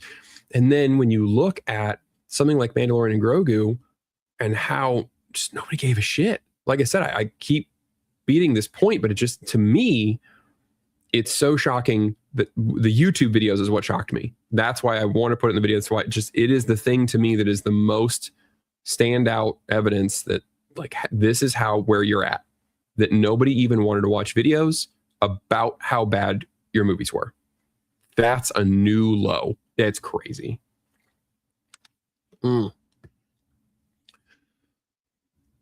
Yeah, they might start selling some stuff off. I know I've had these discussions before. There are some things I know they'll never sell. Like I've had commenters to make good arguments that they'll never sell Pixar. And I do buy that because it's more of a PR thing. Like that's really an admission of a failure so great that I don't think they'd ever do it regardless of how much money Pixar is losing. but they might sell Marvel, they might sell Lucasfilm. Just basically saying they might put a press release out and say, hey, we got our money out of those, we got what we wanted, we did the whole MCU thing, we're good, we're going to sell it to somebody else now, we don't, whatever. They'll make it seem like a cool business decision. We got our investment out of it, we're fine. But I could see them selling those off because they're going to have to eventually.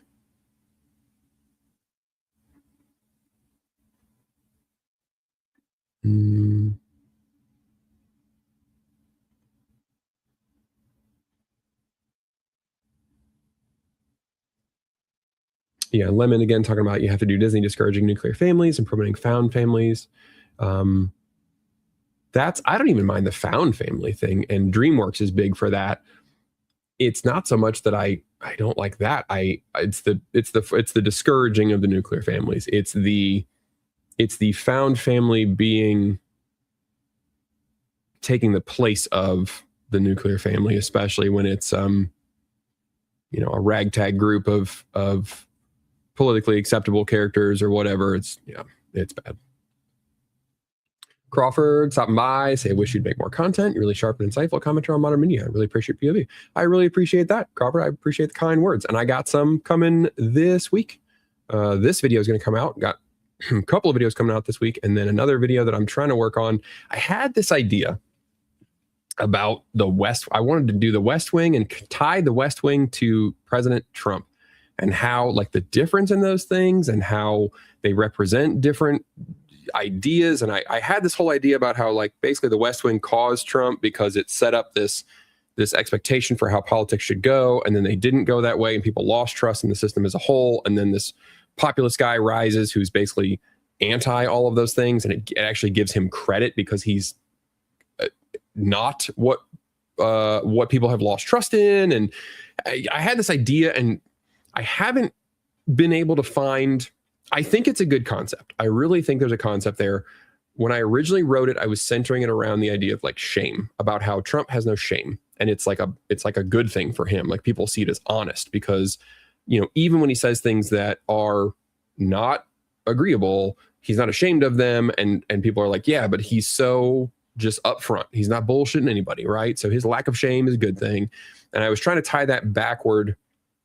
And I especially went with West Wing because there are a lot of moments in West Wing where I feel like political opponents are sort of shamed in a way, like they just should not be taken seriously. And the people in the show or the president or whoever, like they're so morally superior. It's not even that they're shaming the people. It's that they're so superior, ethically, morally, they're just elite, that everybody else should be ashamed to not be so elite. And I tried to write that, and it didn't connect. It wasn't working. The examples from the show didn't really support it all that well. So I'm rejiggering that a little bit to talk about just how the show presented a vision for the presidency that was not sustainable or achievable. And I'm actually my editor's here right now. There he is. He recommended The Newsroom, which I had not seen. And I'm 3 episodes in. It's a really, really good show, but I'm glad he recommended it because it ratchets up. It's the same writer, Aaron Sorkin, and it ratchets up this is how government should be. This is how reporting should be. We are the elite attitude. We know what's best, and everybody else is just sort of stupid by comparison. And it was written in 2010 or 2011. So it fits the timeline after Obama is elected of how certain, especially people like Aaron Sorkin, were viewing the way that government should operate, viewing the way that America should operate, viewing the way the news ought to operate and what they ought to be reporting on and how they should report it.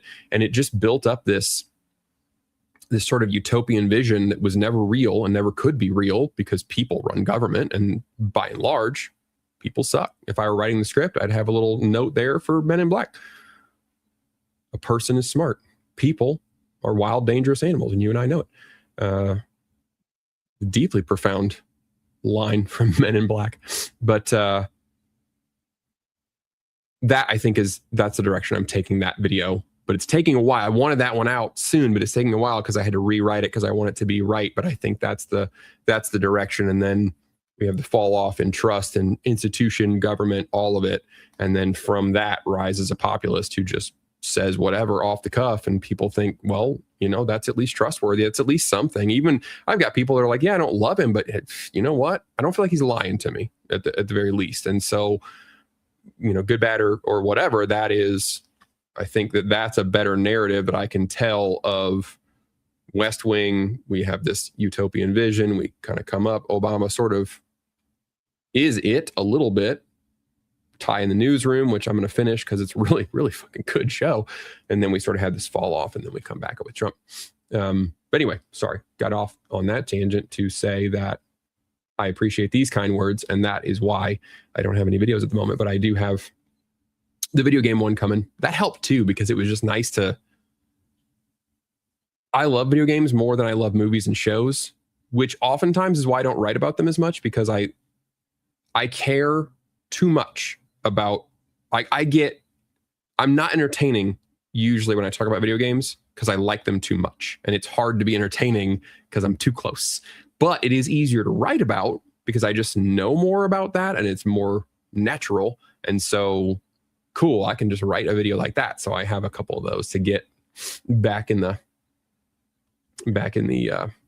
rhythm of it. Sorry. Anyway, Real to Phase was saying, obsession is not scary as much as it's unnerving. I think you'd be great. Yeah, and that's why I feel like I do want to watch it, because jump scares and stuff, I don't love them. Miss Owen is... I have to walk her to the bathroom. Like, it's she hates this. We're not watching scary movies together. But that I've heard this, so this is good to know that, like, it is. I'm fine with like a psychological thriller or something that's very unnerving like that. Stuff that is... I think their serial killers really bother me. Like jump scare, overly gory stuff I don't love. So yeah, that's the other issue, is like with horror movies, it's a big genre. And sometimes you have things like this that are more just unsettling, unnerving. And I think I could watch that.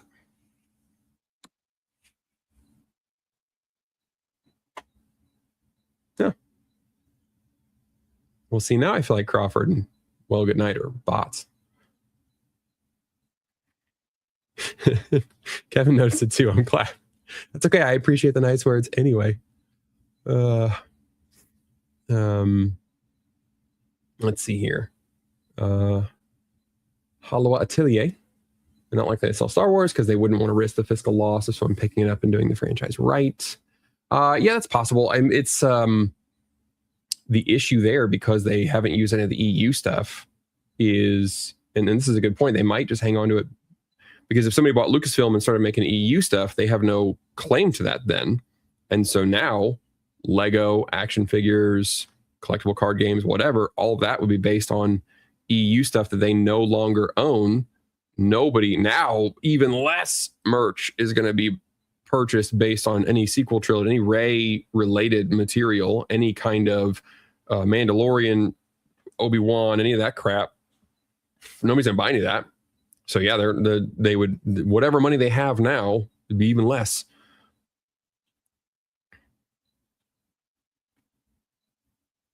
We'll see. Good Night said something. Maybe he's not a bot. I just got 2 really nice comments in a row. That's fine with me. Here's 2038. Disney has sold Star Wars to WB, and the fan consensus is the Disney era was better. I certainly hope not. At this point, that brings up another good point, though, that who could buy Lucasfilm right now? I mean, it's probably cheaper because Disney has ruined the brand name, but what else? Who could buy it other than a WB or a Netflix or these giants? And then we fear with these monopoly concerns, but who else could afford it? Veep is another real good one. Lemon brought up, said watched West Wing. It has watched Veep. Veep is, it's so good. It's so good. When I saw that, why can't I think of her name? Louise Dreyfus was playing in the Thunderbolts. That got me excited about the Thunderbolts. When I started seeing her in little cutscenes and post-credit stuff, and I thought, oh, if she is her character from Veep, but in the MCU, that's what I want. That's what I want to see. Like, obviously she can't swear as much, but that's what I would want to see. And she pretty much was, and I was really happy with it. Thunderbolts was, Could have been better, I think. I hope they pick that up and run with it a little bit. I don't know. I don't know where the MCU goes after this year. It's not looking good. So I don't know if they'll ever have the chance, which is real sad. Kevin Faulkner gave $20. Thank you so much, Kevin, and the memberships. Thoughts on Vox Machina? I don't recall you mentioning it in your videos. As rich characters are my real choices. I have not, unfortunately, seen Vox Machina.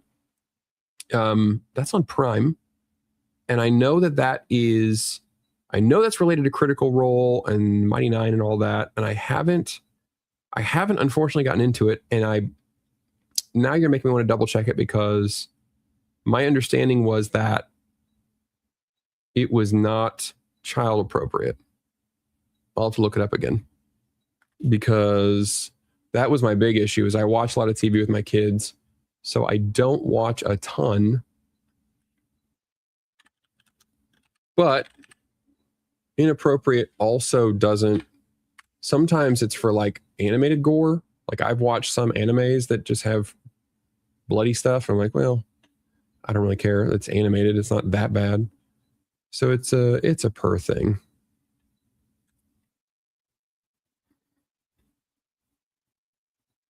Legend of Vox Machina, TVMA, but why? But why though? This is always the thing. Okay. Some sex and nudity. I don't love that for the kids. I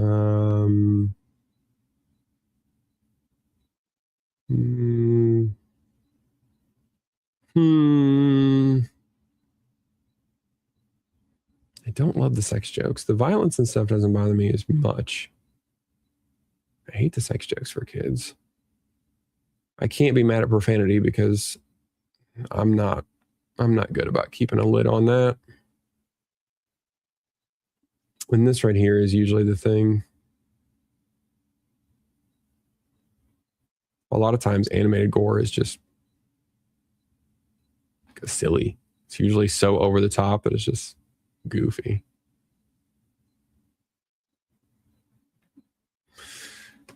I could watch this with my older kids. Like my 14 and up could probably watch this, but my younger boys, I don't think that's for them.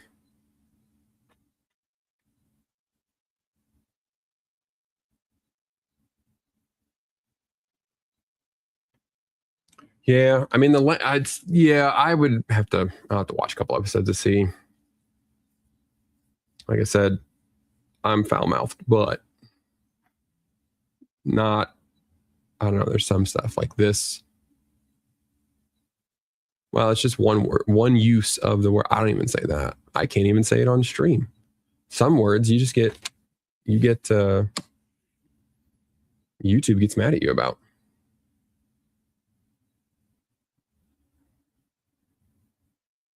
Yeah, and that's a good point from Izzy. Certain things you do and say around kids that you wouldn't, or you don't say around kids that you would around adults. It's just something they grow into.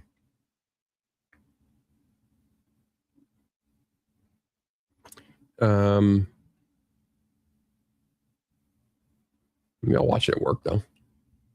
I'm changing jobs soon, and maybe in my new job, I'll have a little more time to write and maybe watch a show or something.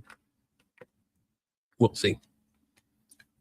Old one was hectic, not the new one. All right. So, point 2, they want girls to dislike romance, want them to be masculine. We've got a list here, non-romance girl movies. Oh, right. I took a break to talk to you guys for a second, but then I was looking at, no, I don't need the live action stuff anymore. Don't need to know the name of the Galaxy Star Cruiser. This is what I need.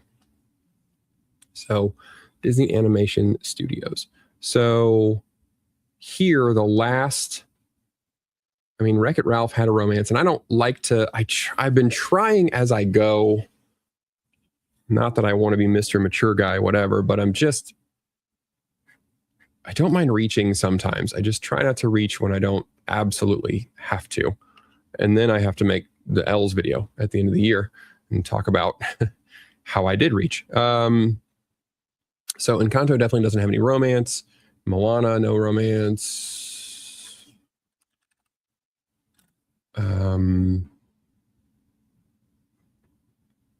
Zootopia. I don't know that I would want romance in Zootopia. I don't see, that's one that I don't think I would include because I just don't think, no, see, wait, there's Zootopia 2. So is this,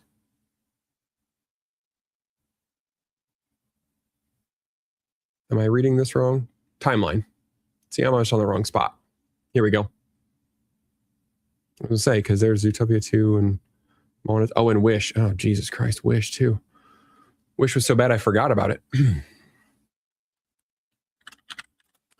Wish. I'm not going to put Zootopia on there because that feels like I wouldn't have expected a romance. It's like a buddy cop movie. And so it'd be weird to say like Zootopia should have had a romance.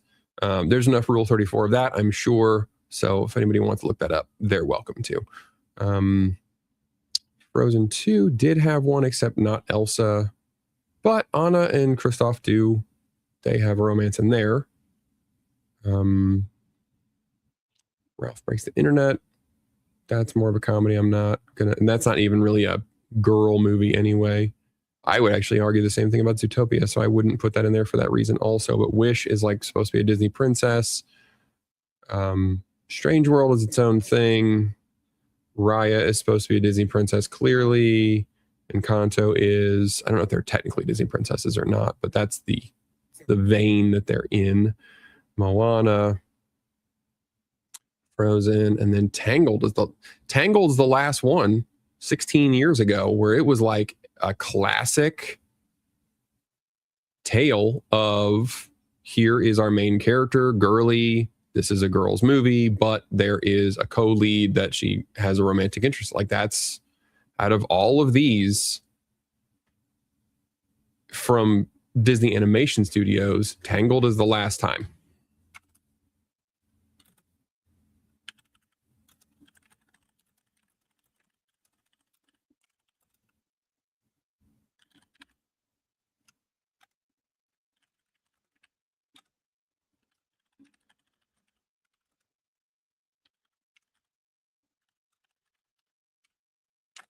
Okay, so yeah, that's the last one to have more of a traditional, as one would expect. They also have, let's look at Pixar movies now.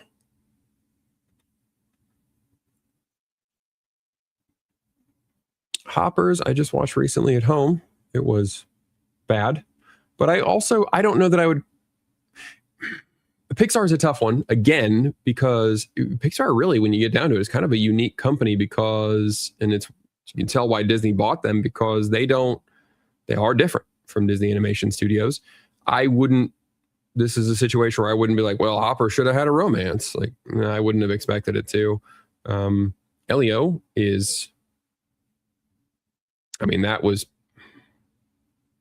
been playing Pragmata lately, that video game where you're like a space guy and there's a little girl robot, and there's a whole news story about people were like, why is this little girl sexualized? And like, you guys should be reported. You need to have your hard drive searched if you think that girl's sexualized. But all that to say, this was actually pedophilic propaganda right here. That's fucking crazy. But Inside Out 2 did not have any sort of romance, which I was actually really excited about. I thought they were going to. Elemental did. That's the last one that Pixar tried to have. That's a normal, like, what I would expect Disney to do for a family romance. It was a terrible movie, but at least they tried. Lightyear, Turning Red. That was really more about an infatuation. Luca. See, this is the interesting thing, because some of these did not have any sort of romance, and some people wanted them to in a way that I did not want them to. Like, there was a whole uproar when Luca came out. They were like, why aren't the boys gay? Like, why would they be? Two boys on a made up adventure in the summertime. That's silly. Now, Pixar's not going to really fit in this section either. Pixar's so interesting. They are so different all the time. Okay, so they're not going to fit in the section. So that's fine. Let's see. And then if we go to the MCU, again, this will be a difficult, the MCU will be a difficult one to fit in here, because I wouldn't again classify it as like like a lot of them are not girly movies. Like I wouldn't expect a lot of romance in these, but you could make the argument though that when the MCU was more like boy centered, Tony Stark, a lot of the plot for Iron Man 1, 2, and 3 was him and Pepper getting together. A lot of the plot for Captain America was him and can't think of her name, Agent Carter. And then, his whole arc gets wrapped up with him going back in time to be with her. Hawkeye, his whole thing was want to be a family man. He had a romance, but it was tied to his character and he didn't want to. So you could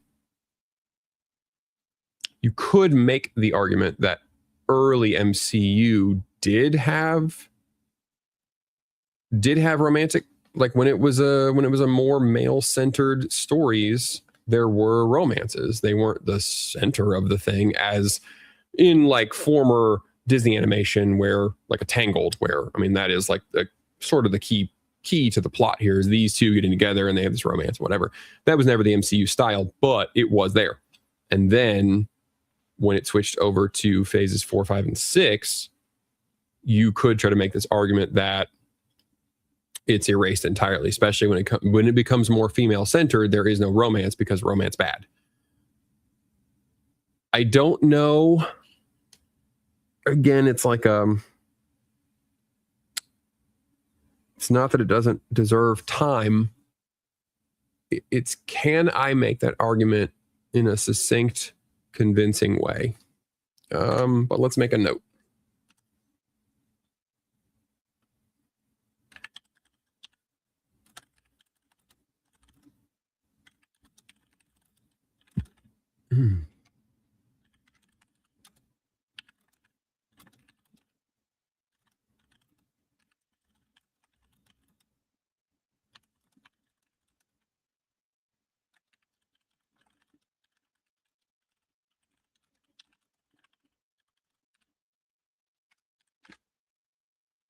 Female heroines is redundant, but whatever. So we'll have a note there. Okay. But this, to me, is already kind of a strong, because Disney Animation Studios, and this sort of reflects the pattern from the section above, Disney Animation Studios had a pattern that they were following. It was, romance was usually at the heart of a lot of their stuff. And it wasn't a highly sexualized romance. It was just a, boy meets girl, they like each other, whatever. If we go back to our Walt Disney Animation, starting in 89, Little Mermaid, Beauty and the Beast, Aladdin, Lion King, Pocahontas, Hunchback, Hercules, Mulan, Tarzan. Emperor's New Groove didn't have it. One of the best films of all time, right there. Atlantis had it. Lilo and Stitch had it with Nani and David. Treasure Planet did not have one. So we have a little lull in here with really no Disney princesses either in these years. And then we get back to it with Princess and the Frog and Tangled. And then a little bit with Frozen, and then it's pretty much gone after that. So you could make the argument that especially in the 90s and early 2000s, you still, especially in the 90s and then a little in the early 2000s, you have a prevalence of what you would call, for most of us living today, when we say like classic Disney, we're saying 90s Disney is like classic. As obviously Disney goes way back. But when most people say that, when they say classic Disney, they're referring to the 90s golden era, the 90s Renaissance. And so to me, it's very easy to make this argument that they had a pattern and then they hated their old audience and then they wanted to do something different. So again, it's very similar to this pattern we've already established in point 1. And then maybe I'll include this bit here about the MCU eschewing romance once the more female heroes took over, because that that I think plays into this point that I'm trying to make, that as there were more and more female heroes, then we didn't need romance. And then it mirrored the same situation with Disney Animation Studios, that a lot of our female heroes or female protagonists that we would ordinarily expect there'd be some kind of something, there was none, or it was outright rejected or whatever. We could also bring in the Star Wars thing, how they thought it was super cute to have Rey reject Finn. Like, it was this whole, it was it was a goofy, obvious scene. Actually, I'll make a note to myself.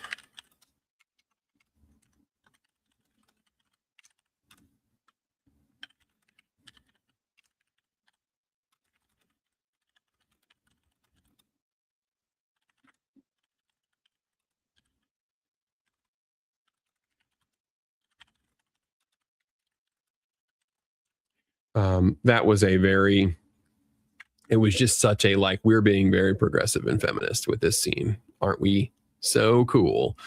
So I could include those. We'll see.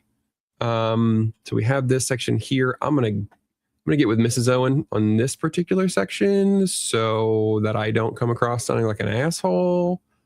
And then this section here, they want to tell girls that romance was dumb, but the rising popularity of romance books proves otherwise. So this here would be, this is where I would link in the same pattern as the earlier point, where I'm going to say, look, over here, we have sales, right? Sales data shows this is romance is popular. Some of the romance is toxic and unhealthy. But it's still, romance is popular. Okay. And so Disney should, as a business, be looking at those trends and saying, yep, women still like romance stories, as they have for literally hundreds and hundreds of years. Holy shit, they didn't change in the last 20 years like we thought they did. They still like romance stories, but we are refusing to do that. And again, it feeds into this same argument, right? This is just prideful. This is just, we know better. We know better than the audience. We know what they want better than they do, and they will come around. We will train up the next generation of girls to like romanceless heroes like Raya and Mirabelle. Couldn't think of her name for a second. That's what we want to do. So that's the point that we're going to try to make here. And again, this section is going to be shorter. It's just not as much to say here, but that's okay, because we want a breather between this and then the boy point. So they want to tell girls romance was done, but the rising popularity of romance books proves otherwise. So this will be later in the thing, so I'll have to pick this up as though I've already been talking.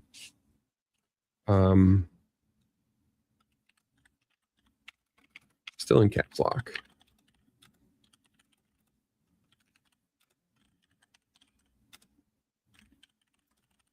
Again, we see the same prideful pattern here. Sorry. So make sure anybody who wants to read can read. Same prideful pattern here where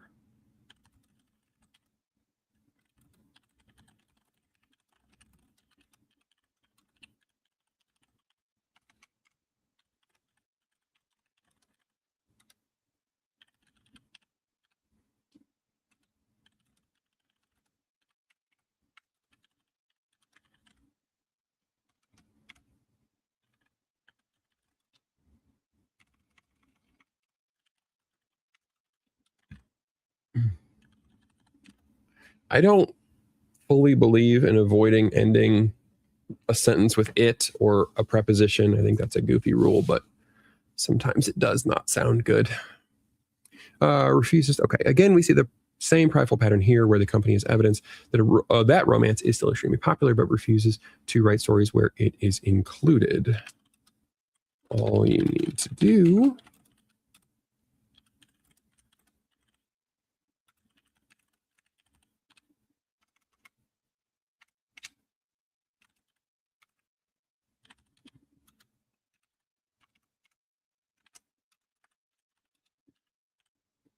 I don't know what everybody else has. All we have are Barnes and Noble around here. We used to have Borders books, but they go. I don't know what to do.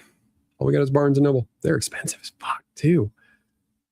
I hate to do this, but I a lot of times go there to like peruse books, and then I check Amazon while I'm in the building.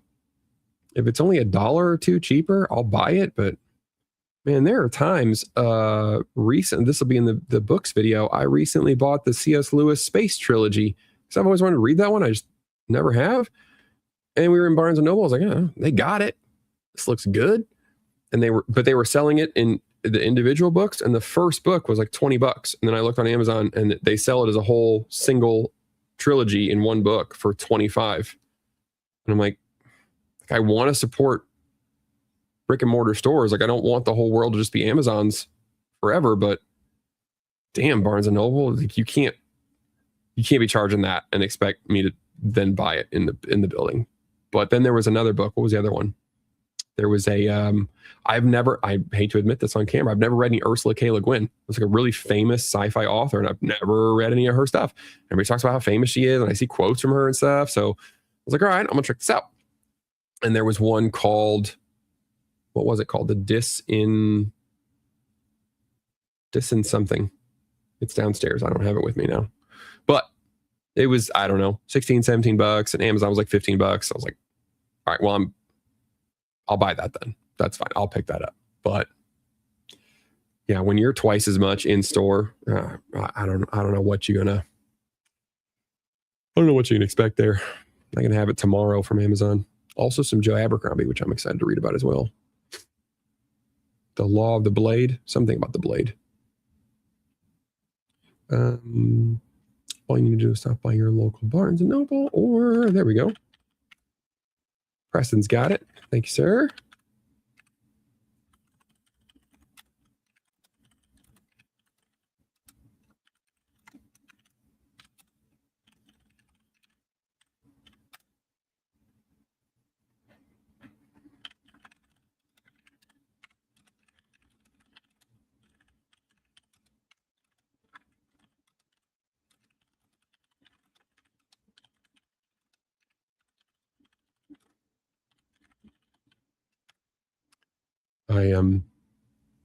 I capitalize stuff for me, by the way. This is all for me to read off teleprompter later. All right. So yeah, that's romance has always been popular. We are seeing pop fiction absolutely explode.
All right. So we got the She-Hulk example there. That's always was weird. Romance has always been popular, but we are seeing pop fiction absolutely explode in sales and popularity. In my opinion, we're seeing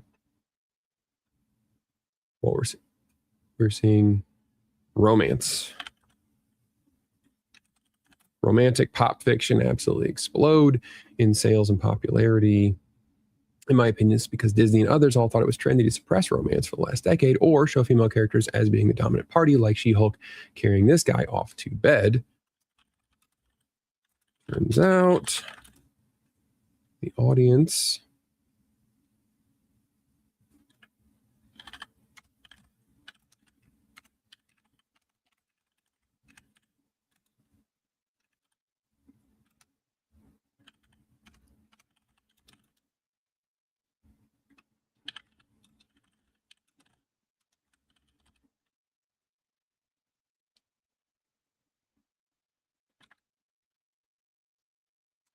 oh, this is getting wordy. Oh, I looked over. That's true. Treasure Planet did have a little bit of romance. Treasure Planet was weird too. They drew Captain Smollett hotter than they needed to. I said what I said.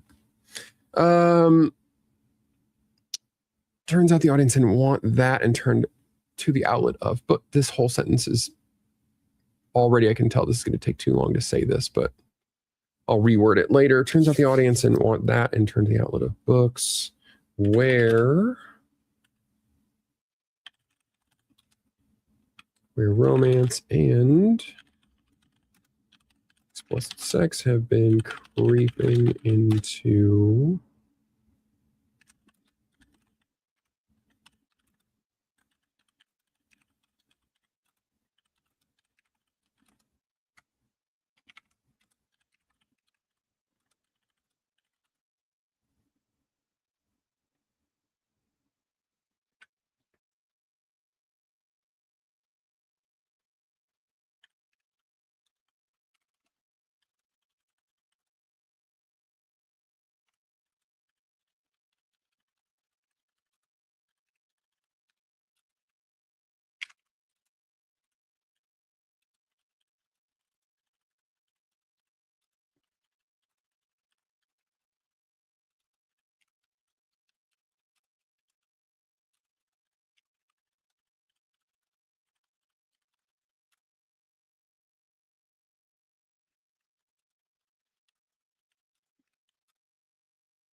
that's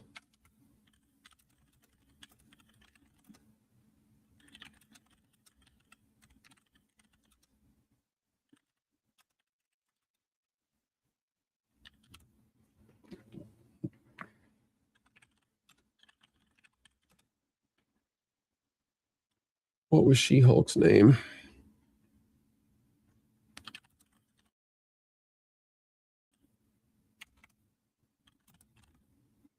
Walters. Oh, it's sad the things I got to partially Google just to have it prompt me. It's rough. All right.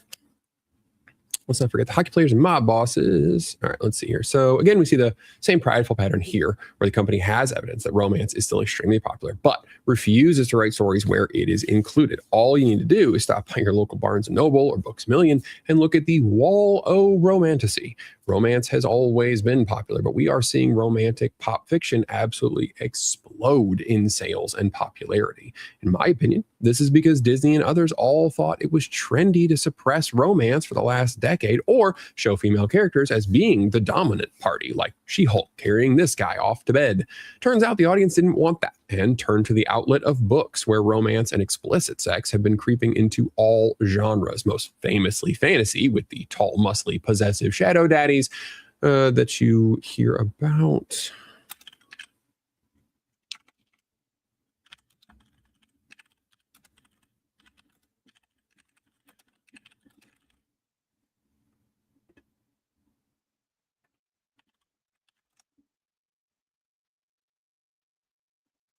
I misspelled Minotaur.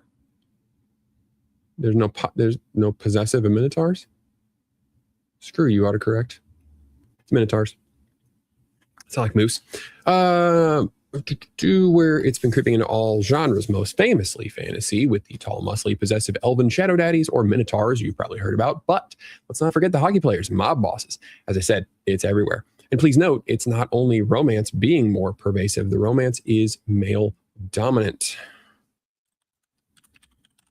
Jen Walters might be the aggressor.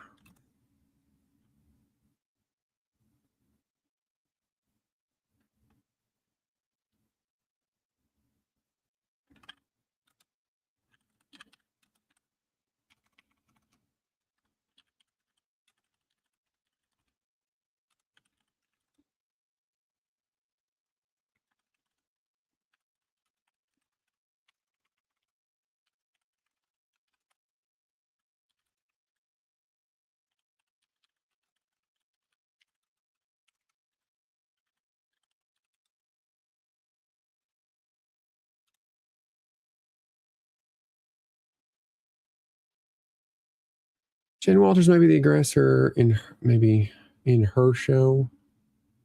No, maybe Disney. To blame them.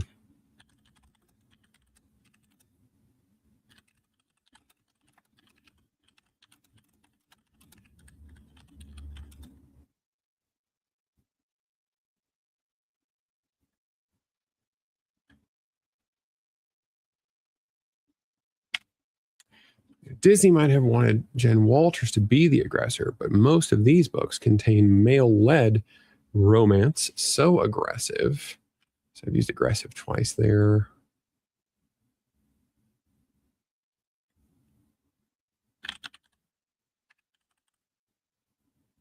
It borders on predatory. It's not predatory, though. It's like abusive.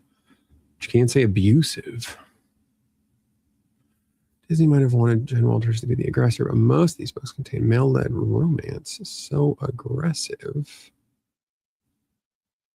No, I wanted to say dominant there.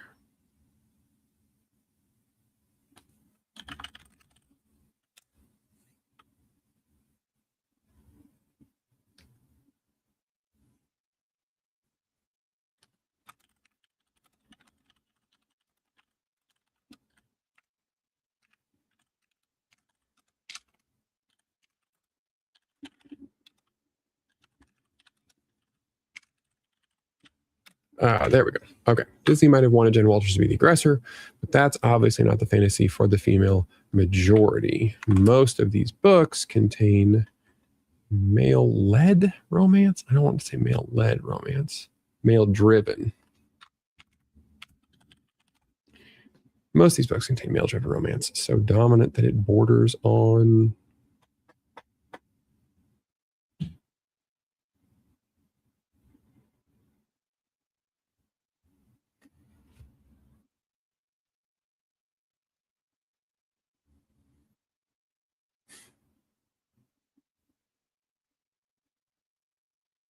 Yeah, fuck it. We'll just say assault and see if YouTube raises a piss fit about it. Because I think that's the most accurate thing. What do we got here? Assertive and intense are both good. Like it. No, can't put CNC in there. I saw that on Twitter one time, and I knew that I didn't want to Google it.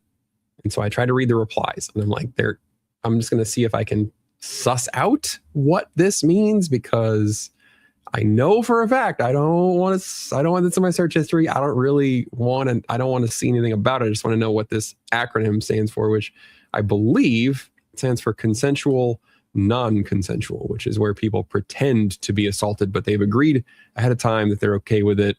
It seems like an odd fetish, but you know what? It's okay. I don't kink shame. It's but yeah, I had to read several. I'm like, what does this mean? Because I work in the chemical industry, so I'm like, CNC, like, what does machining have to do? What are we talking about? I was very confused at first. Okay. Most of these books contain male-driven romance or dominant. What was I talking about here before I got into this? Okay. Again, we see the same prideful pattern here. Okay, we're talking about the sales, talking about the increase in the popularity of the romance stuff. A lot of it's very aggressive. It's very romance-driven. It's like just sex-driven. Okay, so it's everywhere, yada, yada. So I need to connect this back to... I've hinted at it here with my assumption.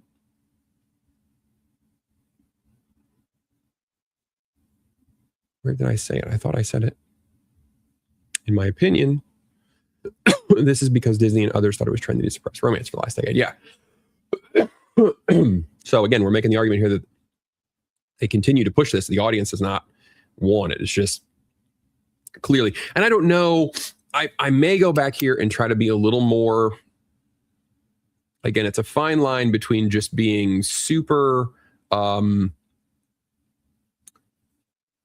super inflammatory, which on the one hand, I mean, it's good for clicks, good for views, and there's nothing wrong with that. I'm just I'm trying to move away from that a little bit if I can, if I don't have to.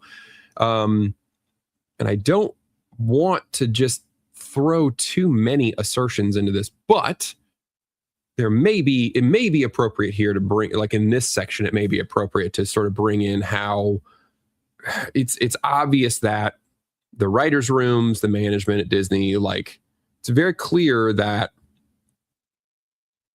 I mean, we know they focused on hiring a lot of women.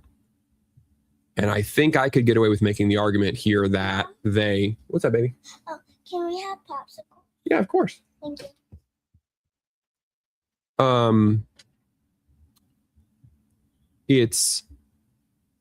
I think I can make the argument because we know they've had lots of pushes for years and years and years. Like, we got to get more women in. We want more women animators, women making stories, yada yada. And I think I could make the very short leap that the types of career-driven women that they got were more, I hate using the word feminist. I don't want, like I said, I don't want to like use too many buzzwords that don't have a strong meaning without defining them. But it was more of a feminist, like, I'm independent, whatever mindset. And so that type of person is more likely to write stories that don't have romance. It's all about self-actualization, that sort of thing. So I think I can get away with making that assertion and it not being entirely me just talking out of my ass to explain this phenomenon. And I think I could also link that into, like, you look at some of the big famous romanticy authors, like the Fourth Wing, Rebecca Yarros, is getting a show on Prime, I think later this year or next year or whatever. She's married. She wrote all those books while her husband was on deployment. She's got like 6 kids. Sarah J. Maas is the same way. She's married with a bunch of kids. I don't know about who wrote the Icebreaker one. I read that one for the other video. Hannah Grace. She keeps her identity. No one knows anything about her. So I don't know how old she is. I don't know anything about her. But those two, the big 2 famous names, they are very, I mean, these are married women with kids. And so, yeah, they're going to write stories about romance and relationships and whatever. And then a career-driven woman who was told when she was younger, you got to get in there, you got to lean in, you got to, whatever, like that might be her mindset. That's going to make sense if she's writing these stories or she's running the company, that she's going to favor non-romantic stories. But after a while, and I would have to bring the argument back that after a while, the company at a certain point has to say, okay, guys, we hired a bunch of people that hate romance, but our company was kind of built on this and our audience expects this. And we keep pushing things that the audience doesn't want. And then that industry over there has now eaten our lunch and they're making just hundreds of millions of dollars selling what we used to. I mean, Disney never sold like explicit sex, which I'm glad. I don't want them to, but romance, we used to sell romance, and these books over here have lots of romance. They're selling gangbusters. Okay, I said all that, and now I got to remember what I just said.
Okay, so we can argue that Disney's hiring practices and focus on hiring women may have resulted in career-driven women who may be more feminist and who are either anti-romance or just don't give it a thought.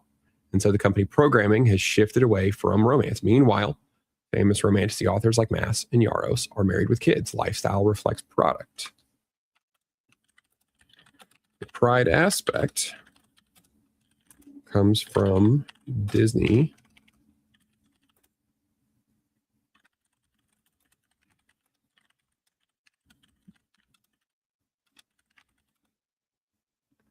Or change the crop of coming films. And this is where, and I don't want to get this video too off topic, but this is where I could easily take a tangent into just how Disney is. I don't think they can. I don't think they can fix. This is the trouble. I don't think they can fix this. I think they're too deep now, because once you've spent a decade and a half hiring like all these types, if your company truly is full of people who all agree about like social politics or how stories should be told or whatever, like, and even if they're not like activist style people, if it's just the way they see the world and the majority of your writers and management are those types of people, I don't know how you come back from that. I really don't. No, this is a good point from Real to Phase. I wouldn't want to make a point for the sake of being inflammatory, but you have a point you believe in and it is inflammatory, and it's good to put in there. I agree. I think that's good. I appreciate that. Yeah, that's, I in this video, I don't want to take that offshoot because that's a whole separate, like, how do they fix it? I don't think they can. That's the other reason I wouldn't want to make a video about that right now, because I'm so pessimistic about the company. Like, I don't know how they change.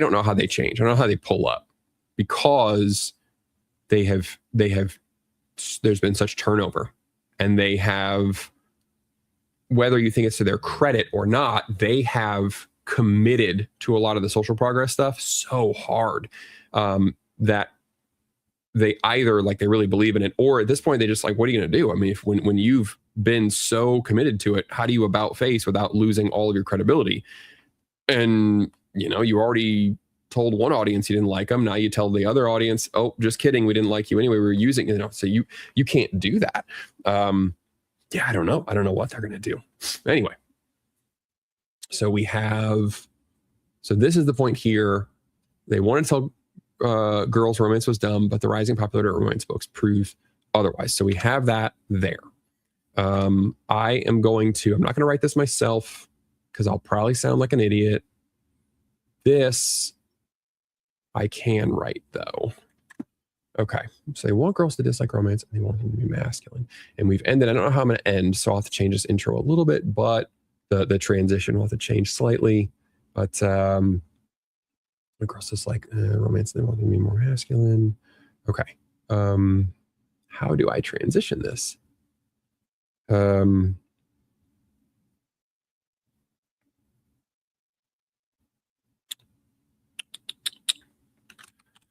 Part of the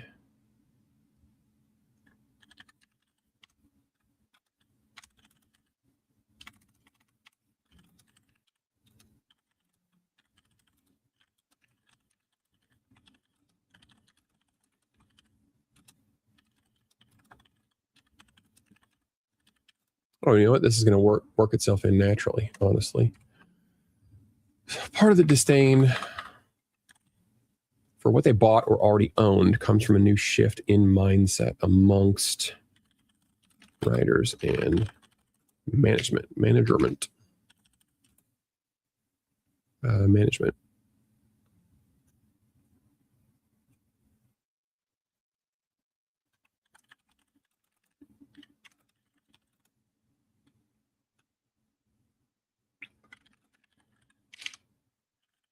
Has adopted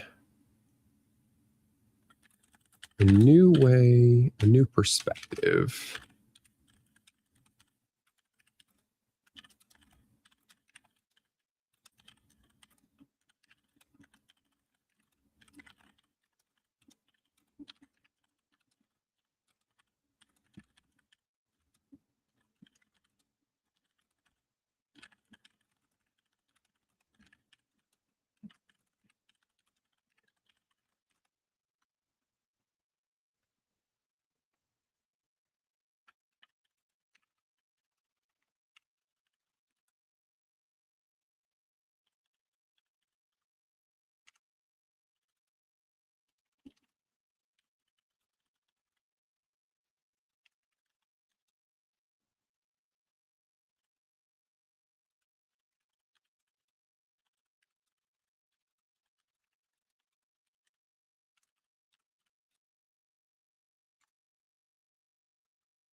So when you zoom out, okay, so part of the disdain for what they bought or already owned comes from a new shift in mindset amongst writers and management. Disney as a whole has adopted a new perspective that I don't want to fully call critical theory, but it shares one key aspect. This new perspective hates the past. It hates tradition.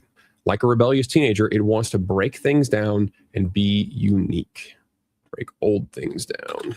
Break old things down and be unique. When you zoom out,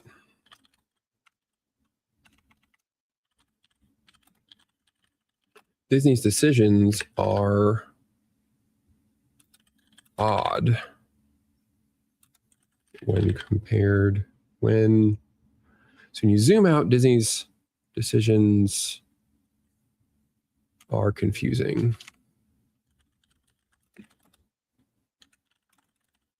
And they're not seem to be. Let's not use passive language. When you zoom out, Disney's decisions are confusing and contradictory. They claimed to buy Lucasfilm and Marvel to get a male audience, but then tried to made every effort to bring women and girls into them.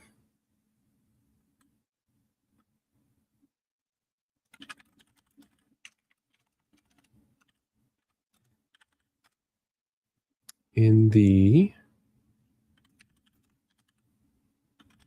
Walt Disney Animated Studio, however, they already had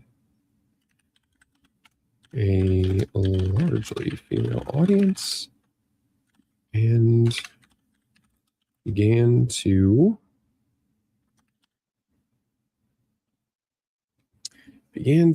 not make decisions, began to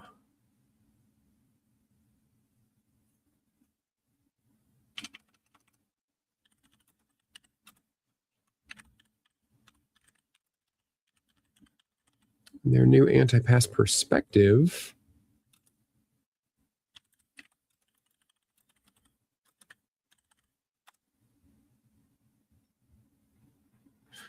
when you zoom out, Disney's decisions are confusing and contradictory. They claimed to buy Lucasfilm and Marvel to get a male audience, but then made every effort to bring women and girls into them. In the Walt Disney Animated Studio, however, they already had a largely female audience, and their new anti-past perspective began to turn them off.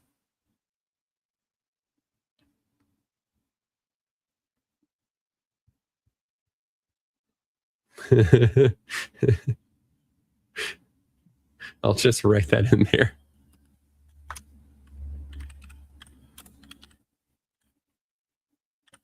Is it Segway?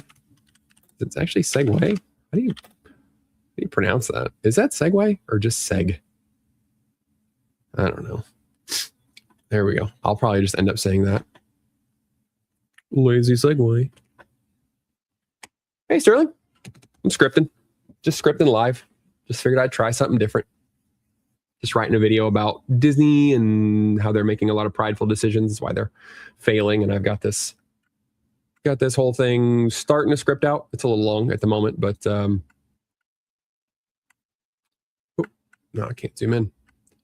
But I figured I'd give this a shot and just write this thing live, show people the process, how the sausage gets made, and just talk out loud.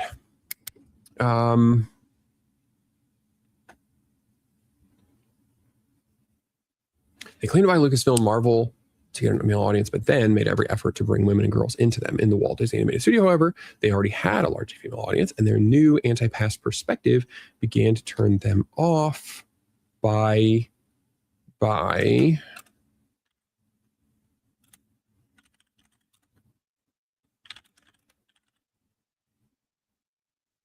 hating. What did I say up here? This new perspective hates the past and it hates tradition. So I need to tie that in here. They already had a largely female audience, and their new anti-past, I already said that, perspective began to turn them off by hating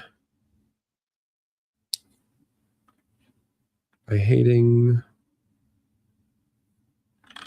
the most popular female tradition of all, romance.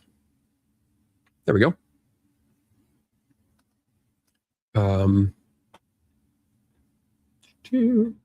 It could be either one. Looks like it's Seg. Segway gives me the red scribbles, but I don't even care. The explosion of racing. Some of it is. It's oddly enough, I read a fair amount of it. Some of it is straight up. It's just straight up sex scenes. Some of it's not. It's mostly just romance, and there's like one sex scene, and it's super cringy. Segway.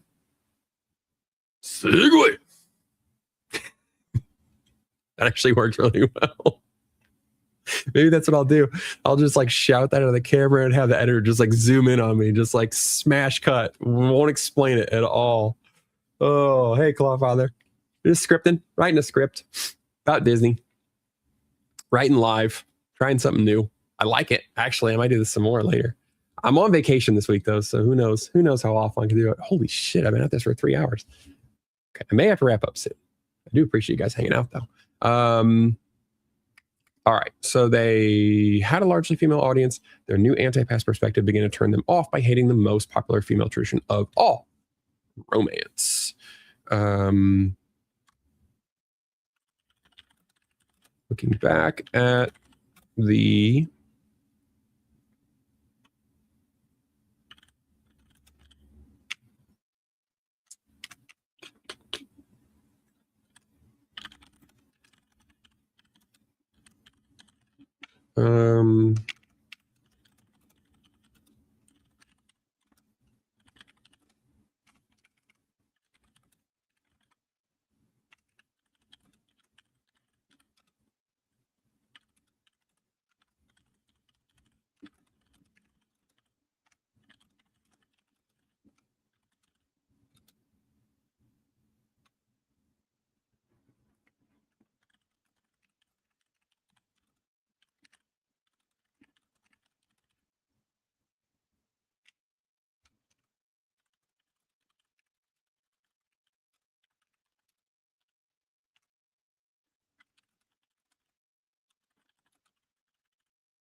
I know that's going to sound like I am trying to exclude Frozen, and I kind of am.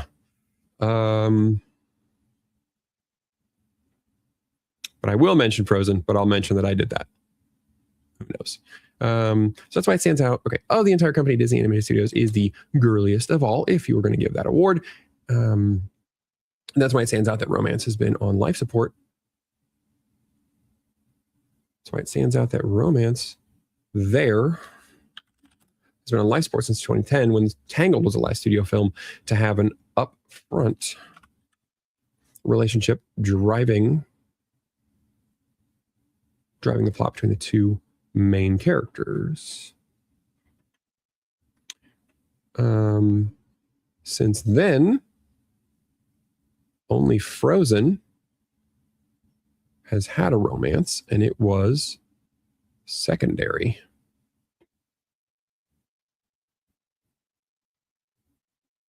Yeah. What is hexed?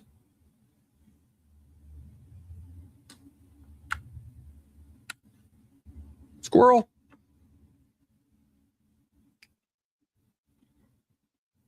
What even is this? November 20. I haven't heard anything about hexed.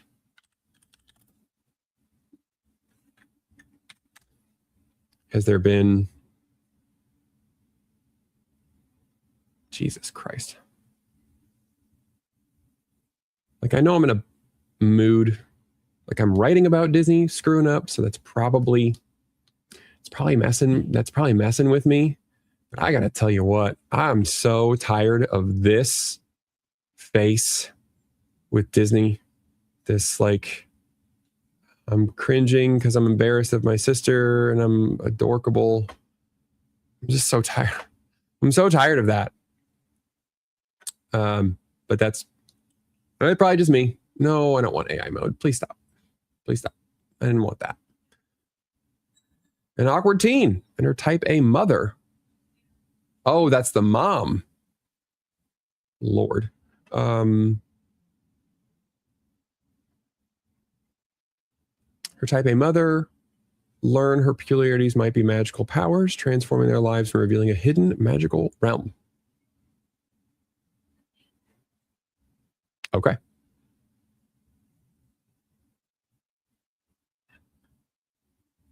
That's crazy. I haven't heard anything about that at all. That's wild. It's weird that they're like they're not even advertising things anymore. Is that... Now we got to see. Sorry, I was writing, but now I'm very... Got a first look, but that's from like Flickbro. Oh, okay. So it was at it must have been a quick thing shown at like a the Disney, what is it? Disney 23 or some kind of crap. That's not going to be official. I really hate that YouTube allows this shit to happen. That bothers me that they let AI fake trailers. I've watched enough of those. So these are all going to be just like cell phone things. Okay, I'll watch that later. Sorry, got distracted. Okay, so I was making the point that Tangled was the last studio film to have an upfront relationship driving the plot between the two main characters. Since then, Ralph, Frozen, and Frozen 2 have been the only films to feature any romance other than Strange World, but that's in its own league, which will come up later, at all. Okay. So I will say that. Because I'll get comments. Since then...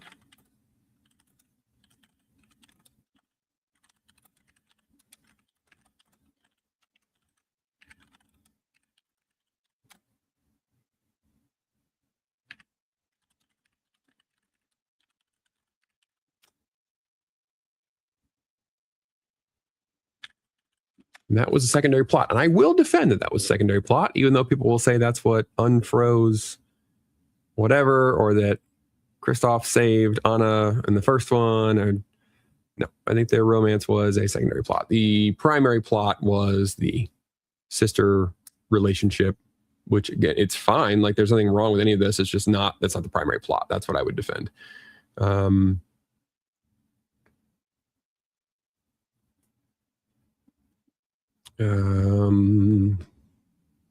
Let's see here. Where was I going? I got all confused on the hex thing. Okay, when you zoom out. All right, so I'm making the argument here that it's weird because Disney wants Star Wars and Marvel to be more girl and then wants Disney Animation to be less romance. So not less girl, but less romance. But what they don't realize is that they're largely the same, is the argument that I want to build here. So of the entire company, Animated Studios, so I want to make this claim here that Animated Studios is the girliest one of all because they're the ones with all Disney princesses, and they're going to be that's going to be the girliest studio for sure. Since then, only the Frozen movies have any romance at all. That was a secondary plot. And I think now is the time. So now we go ahead and let's go chronological here. Moana would be the first one. All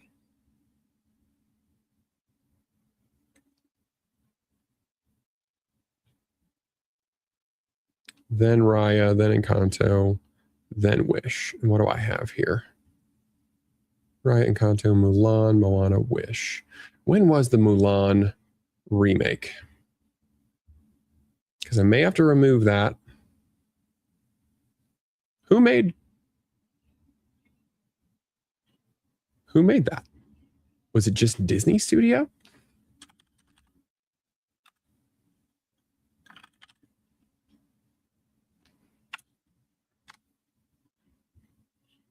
$2020. Who? Okay, it was 2020. None of this, like, I don't need to get too pedantic, and I don't really have to cut off every possible counter argument. But I do, just since I have mentioned Disney Animated Studios, I will probably just, in the sentence where I say Mulan, I'll say it's not WDAS, but still Disney.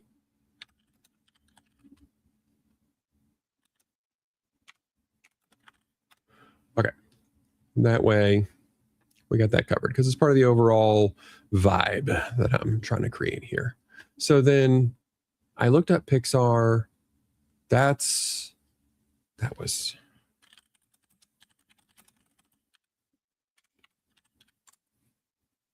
maybe I'm looking at the wrong list. This is where Wikipedia is nice because they'll just list the shit for you. But the issue with this is that when you look at just like Disney, and this is where you see how huge Disney is. Like this stuff is crazy. But yeah, okay, so just Disney Studios was Lilo and Stitch. I guess they're the ones that do all the live action or CGI action. That technically is not Walt Disney Studios, so that's just straight up Disney. But Lilo and Stitch was one of my that was one of my examples, so I do want to have that in there.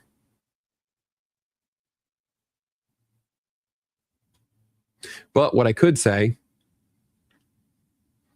is that Disney stuff is based on, because Lilo and Stitch was Walt Disney Animation. So I can get away with saying Mulan and Lilo and Stitch in them because those are based on Disney Animation Studios. I know it's overly technical, but don't want the argument to get drowned out in being technically incorrect.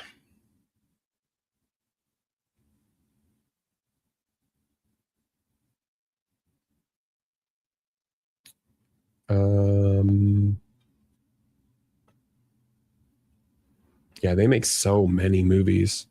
That's the other thing. People are like, why are you talking about Disney so much? Well, because they make a bajillion. They make over a dozen movies a year, like big movies too.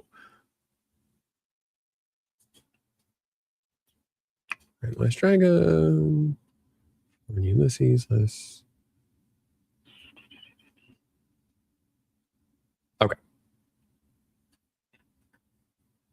Okay. So those count. Did I have non-romance? Oh, I do want to have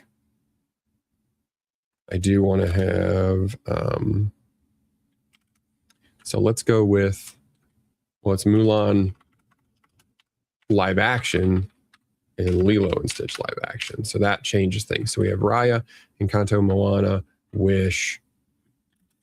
Then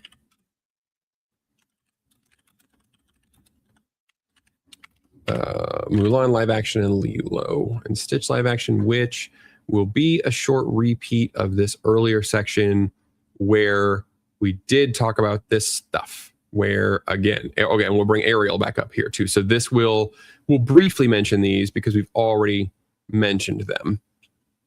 So Little Mermaid we talked about. Lilo and Stitch we talked about. We mentioned those briefly. Okay, so we were mentioning those as how they, and we mentioned Mulan.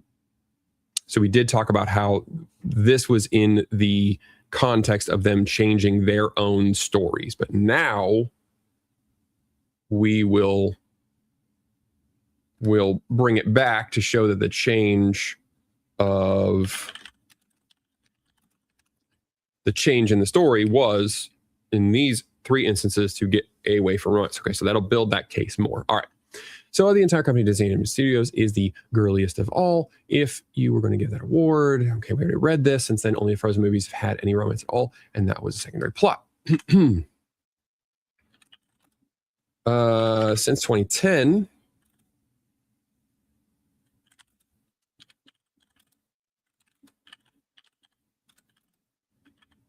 has tried to push. I don't want to restate this, but I want to list them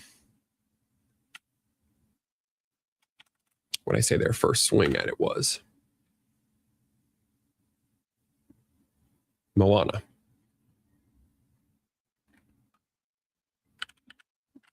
(2016) was Moana. Lilo and Stitch was just now. Mulan was 2020. Little Mermaid was 2019 or 2020 also, I think. So yeah, 2016.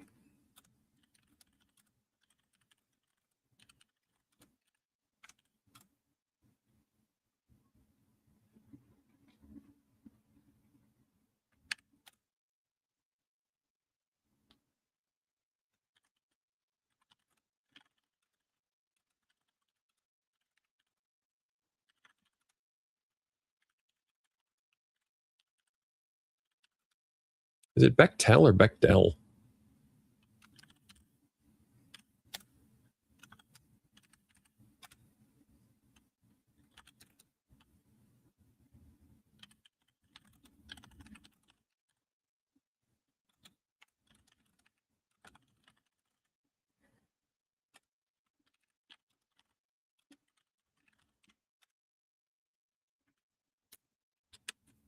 Yeah, Buddy says D.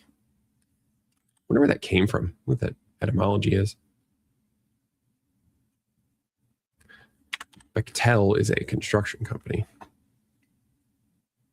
Yeah, 16 was rough. It's where a lot of things started.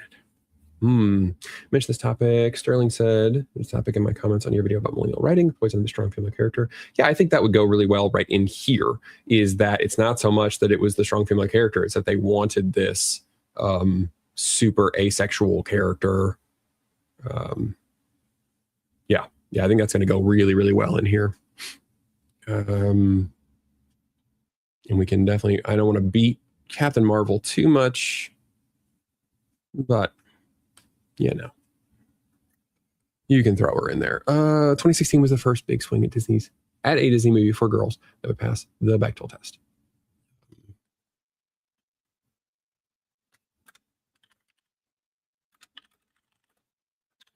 Let's look up a definition for that. Good old AI overview. Let's try Wikipedia instead. Honestly, they're about the same. Does work feature at least 2 women who have a conversation about something other than a man? And some require they to have names. Okay. Oh. We do have etymology. Name of the American cartoonist Alison Bechdel. That's her right there. I'm gonna keep. Oh, she runs a strip called Dykes to Watch Out For. Honestly, I don't have to make the comments. She's made them herself. Okay.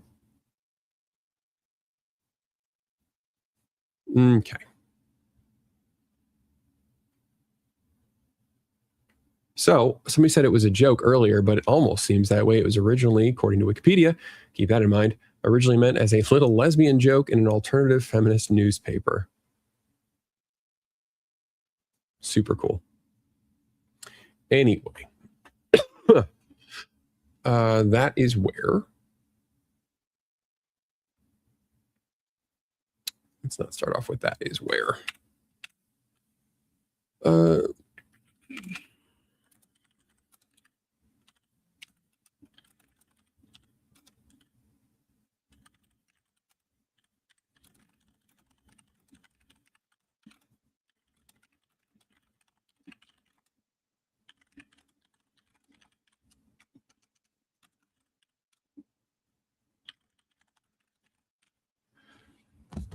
Okay. 2016 was the first big swing at a Disney movie for girls that would pass the Bechdel test, which asks if a movie contains two named female characters who have a conversation that does not include a man. Moana is a strong female lead on a mission to save her village. Now, this was not bad, but I think the issue that I want to bring up is that it's just not.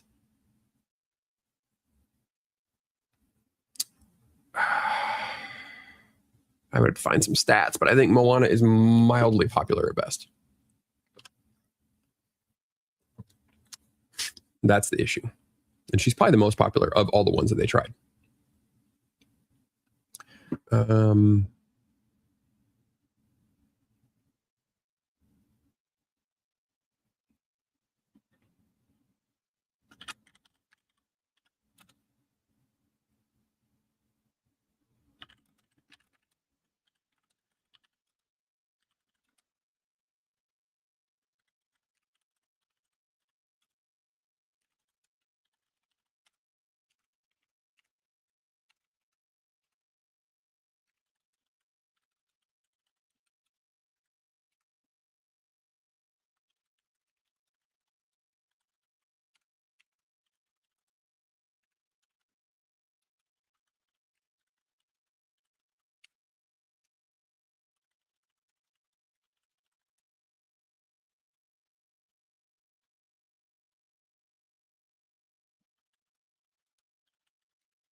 It's a weak sentence, but we'll see.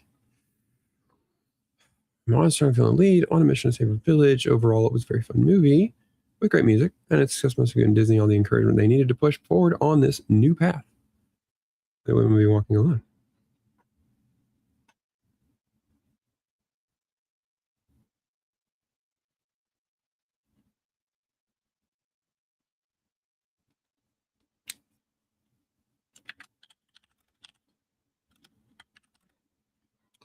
And then who came next? And it was Raya, then Mirabel, then Asha from Wish. Keep that in your back pocket in case you need a trivia night, because nobody seems to remember that gal's name.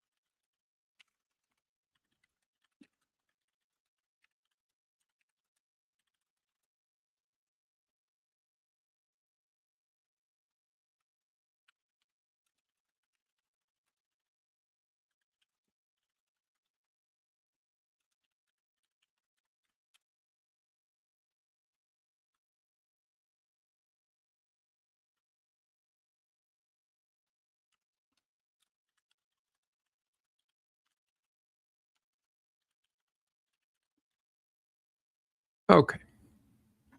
So after her came Raya, then Mirabel from Encanto, then Asha from Wish. That's her name in case you forgot. Well, let me step back. Wish is a movie that came out in 2023, in case you forgot it even existed. Former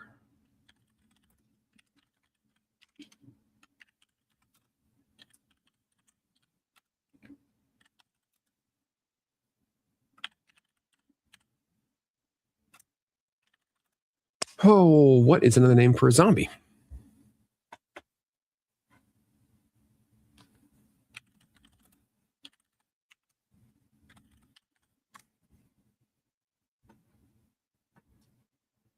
Revenant, ghoul, lurker. What is the word specifically for? I thought there was like a word in voodoo.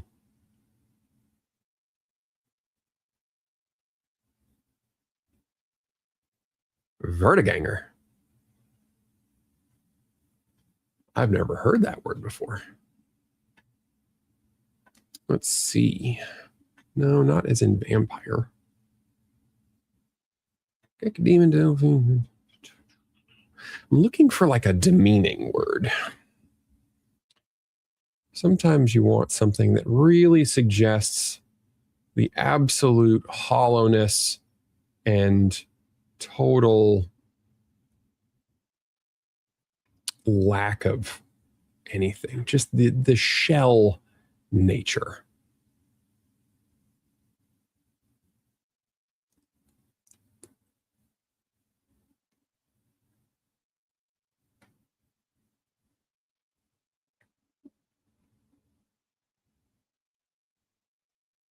May have to go with ghoul.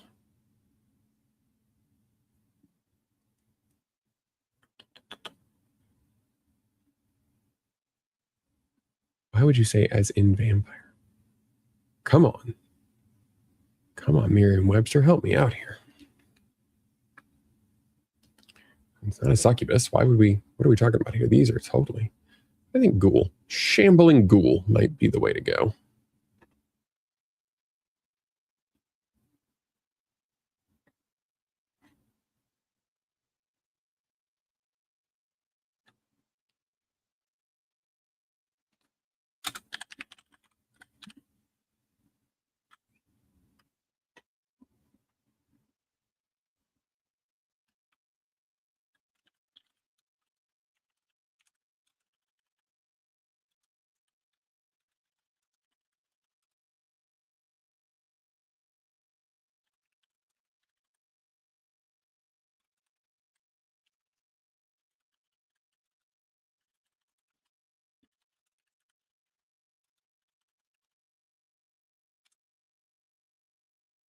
I can't say trend again. This new direction combined with the dark magic voodoo of the live action remake.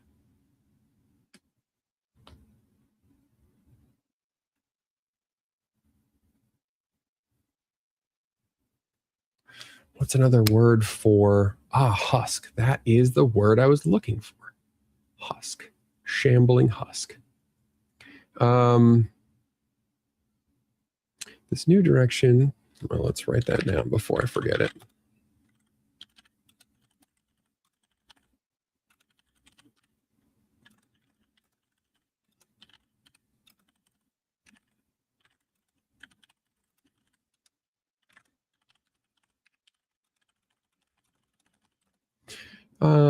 That might be dramatic, but it'll be fun. Be fun to deliver.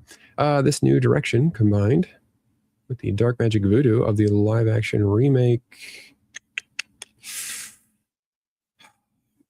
I don't want to say trend. I want another word for ritual. So calling it dark magic voodoo combined with the dark magic voodoo.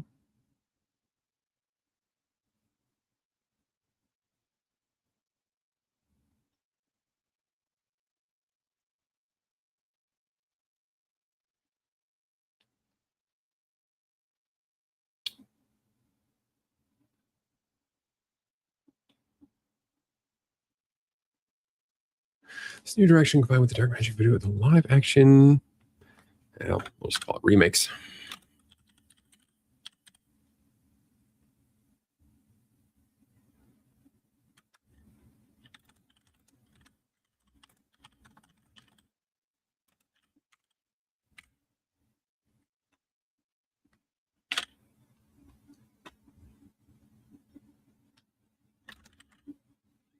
This new direction. So after her came Raya, then Mirabelle from Encanto, then Asha from Wish. That's her name, in case you forgot. Well, actually, I should step back. Wish is a movie that came out in 2023, in case you forgot that it even existed. This new direction, combined with the dark magic voodoo of the live action remakes, resulted in the unholy summoning of former Disney animation studio darlings who were raised like shambling husks of their former selves, only their eyes remaining, crying out in desperation for the end to come. I find sweet release to be a better thing.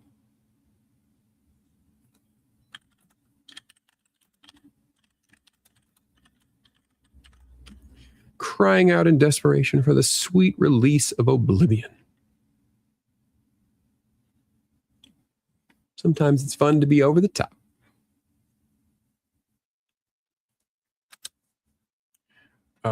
And then what did we say it was? Which one started? Lilo and Stitch, Mulan, and Little Mermaid. I think Little Mermaid and Mulan were the same year. Mulan was 2020. I think Little Mermaid was maybe 21, 22. So I took my daughter to that, and she was...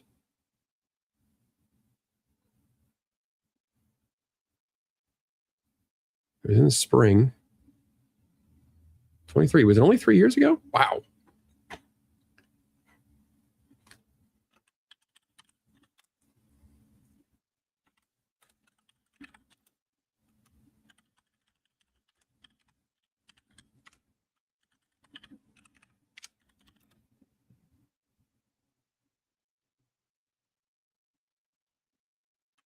I wonder if I can work the word ping in here somehow.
All right. First came Mulan, completely unrecognizable from the brave young girl who wanted to save her family's honor but saved all of China instead and found a handsome general to boot. Then Ariel, transformed to have legs that wore boots that were made for walking, all over Eric's contribution to the story.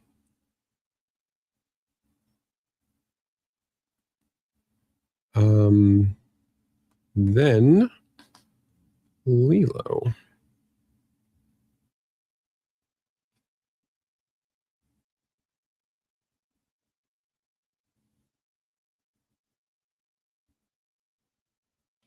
Should probably put in Snow White in here too.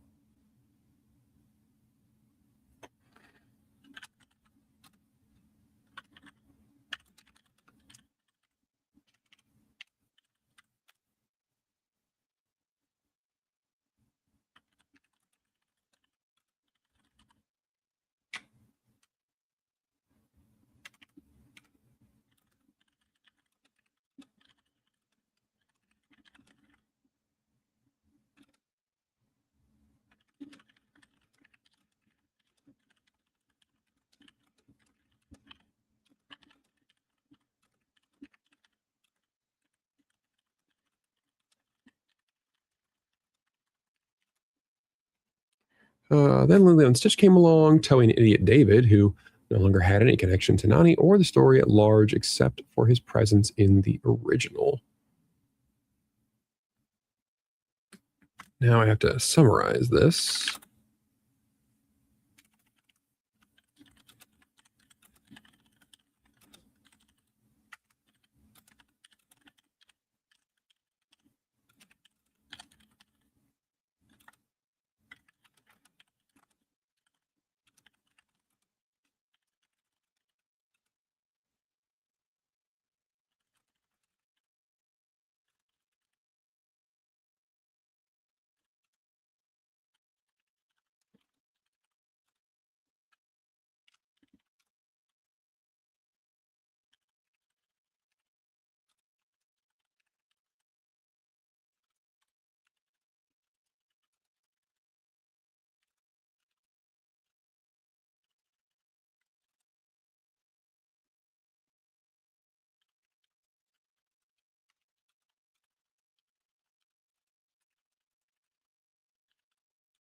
What do the hyenas say in that scene?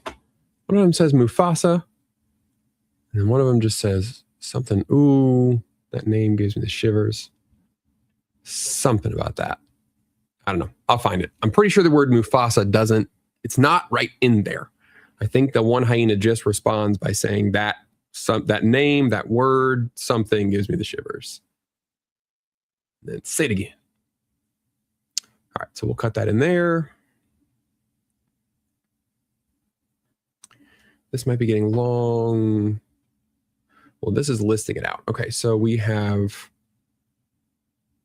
transitioning now, explaining that we have a new perspective that doesn't have room for the past. We're explaining, sort of recapping the beginning, the first point about them pushing away boys, but also pushing away girls in a weird way. Then going into how they had a girly studio and they started to get rid of romance. Here are the examples of them getting rid of romance in Disney animated studios and remakes of theirs. Now we're re-explaining the new perspective has no room for romance. Now we got to do something. We're going to have to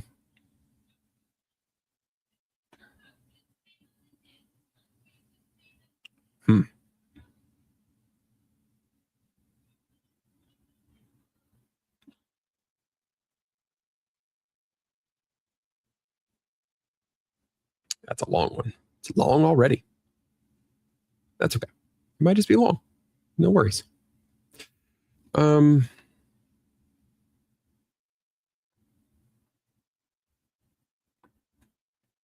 was the first big swing at Disney movie for girls.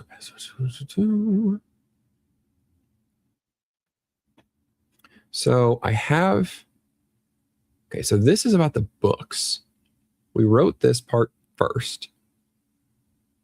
Now we're going to explain it at the end. This I said I want Mrs. Owen for, and I do think that right here will very, very quickly do the MCU thing, the Star Wars thing that they tried to do with Rey and Finn. They'll just like very, very fast to just show that it's not just this one studio. They also did it. And this, the MCU thing would actually be good because it would tie back up here where we talked about how, you know, their decisions are confusing because they bought these studios for guys and they made them for girls. But then we come back here and say, but even when they claimed they were making them for girls, they didn't want girls who wanted romance. So it's a very, we're making this argument that I think as we go, as somebody said earlier, like it's inflammatory, but if you can start to make the argument, then it belongs in there. So we are justifying the argument later instead of just opening the video and just being like, everybody at Disney's a Marxist, feminist, blah, blah, whatever. Like we're demonstrating these decisions that are being made, and slowly you just have to ask yourself, you know, if they don't want these things for girls who like romance and they want these other studios who are supposed to be, you know, historically all mostly boy fans, and they want to change those as well, but they don't want to change them for girls who like who are they making this for? And I think the answer begins to shape itself before I have to say it, which is good.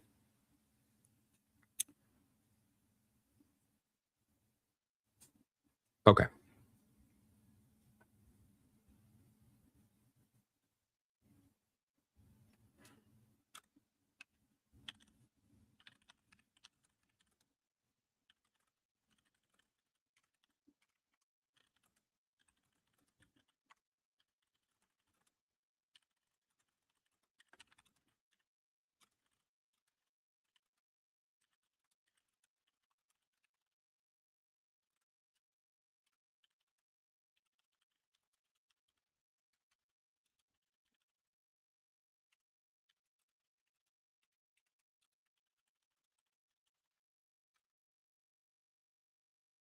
Okay.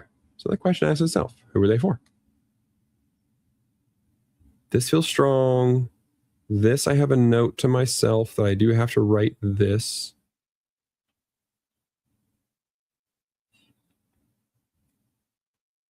Okay. And this section are answers. Okay, so this actually feels much more natural because this section sort of answers the question about like who is this for? And now it feels more defendable to deliver this argument that clearly, like, we know they've had this hiring practice. They want to hire women, they want to be diverse, all this, but clearly they've not hired women who care about romance. They've not hired women who care about the things that most of the female audience is going to care about. And meanwhile, the industries that are selling tons and tons of romance, these two examples here, Mass and Yaros, they're married women with kids. The big exception is going to be Kathleen Kennedy, but she out. Okay.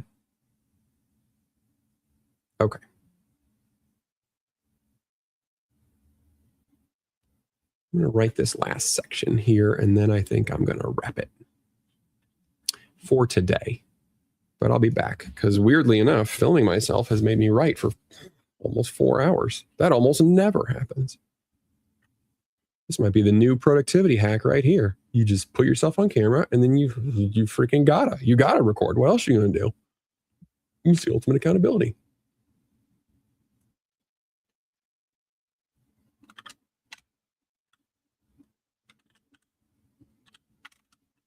Still in caps lock.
Technically, everything has its own gravitational pull.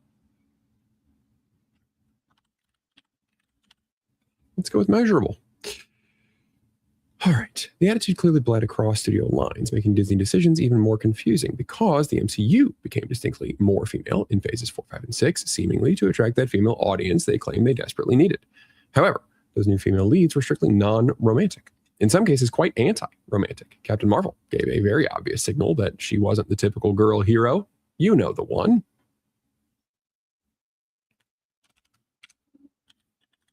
You know the signal. Were you thinking of the mean biker? Or the fight scene with just a girl playing? Or the montage, the girl getting back on her feet? They're all correct. The hands of that movie have measurable gravitational pull. Let's see. Kate, what's her name? Bishop.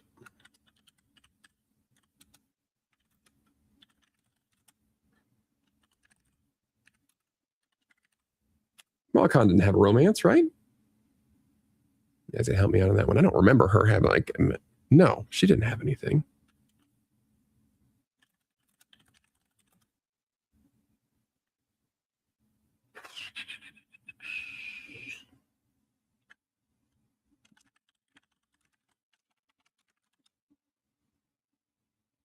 Oh, what was the other gal's name? Her name wasn't Photon or God, I've already forgotten her name. Did she get a name in the Marvels? She's supposed to be Monica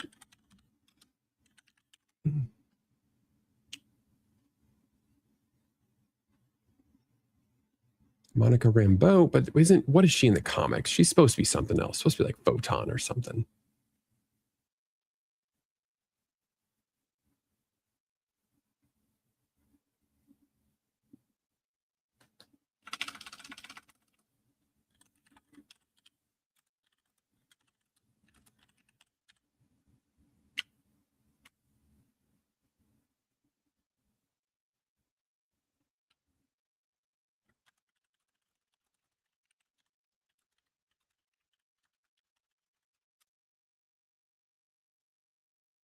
Is it Photon?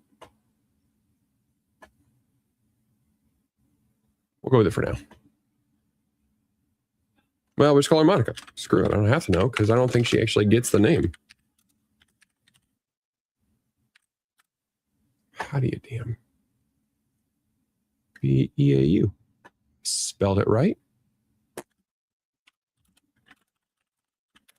Oh, God. Who else?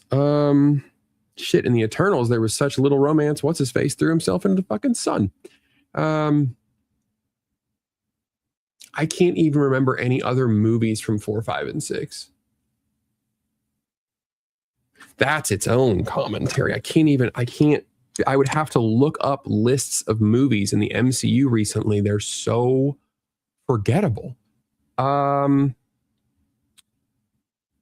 Shuri doesn't have anybody. In Wakanda Forever, she doesn't. There's nobody, right? I don't think she has anybody.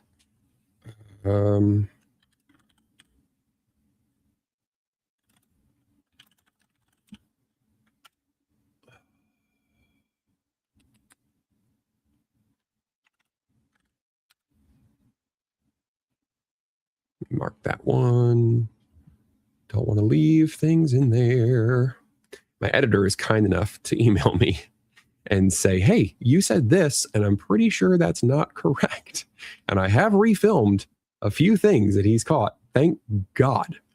But yeah, I hate when mistakes get in there. I'm like, oh, that's something I should have just looked up. But I'm sure he had a romance. I don't remember that. Who else? What other heroes did they have?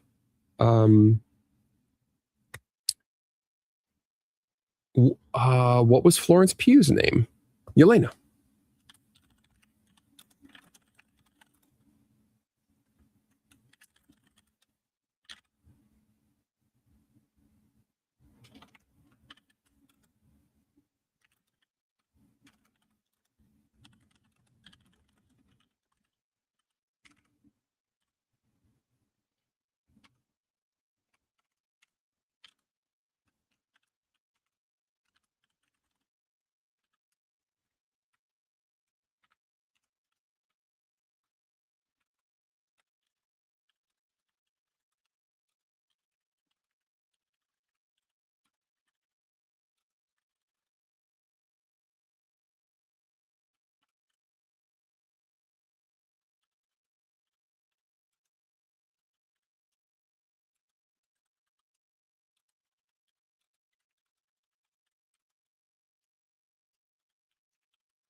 It's Hawkeye's last name.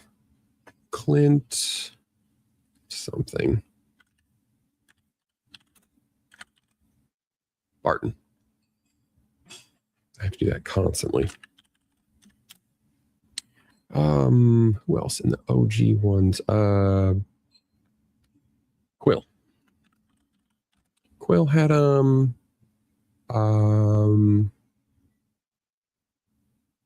what other Marvel? Oh, Thor. I think he doesn't have a name, just Thor. Odinson. Yeah, throw that in there. Yeah, they're all last names. Why not? Stark Rogers, Barton, Quill, Odinson, even Banner almost had one.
Okay.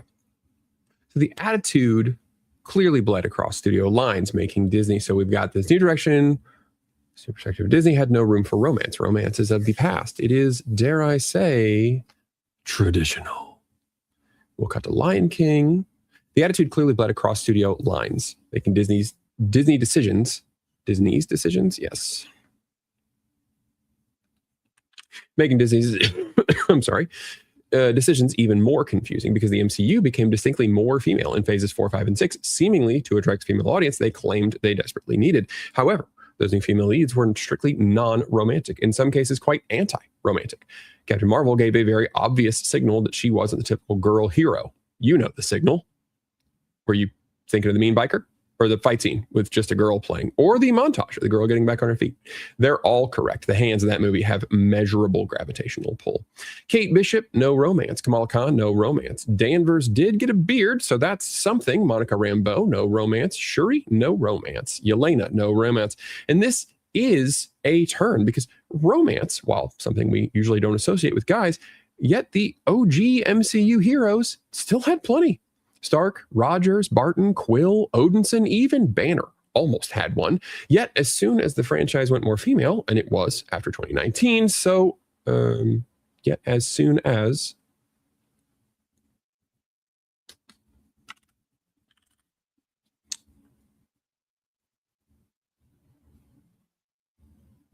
oh, I see.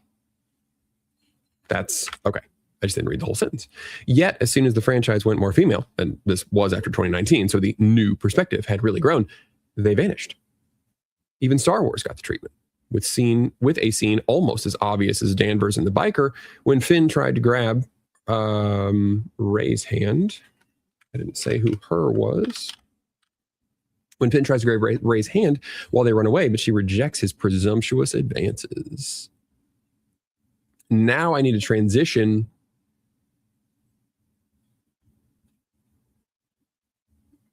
Okay.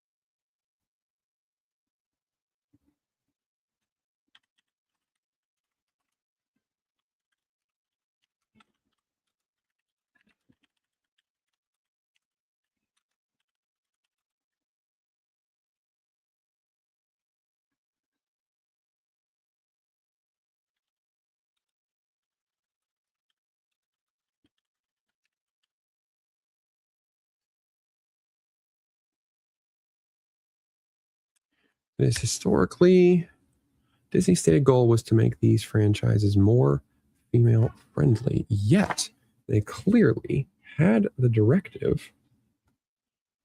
Oh, shit.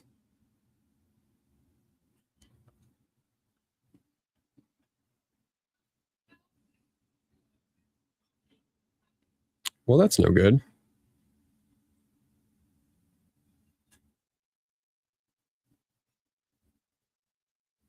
Lost track of time. I was supposed to take my boys a haircut. Oh, it's over now. When was that? It was like 4 o'clock. Yeah, I didn't plan any of this out. That's bad. Yeah, I got to apologize to my barber.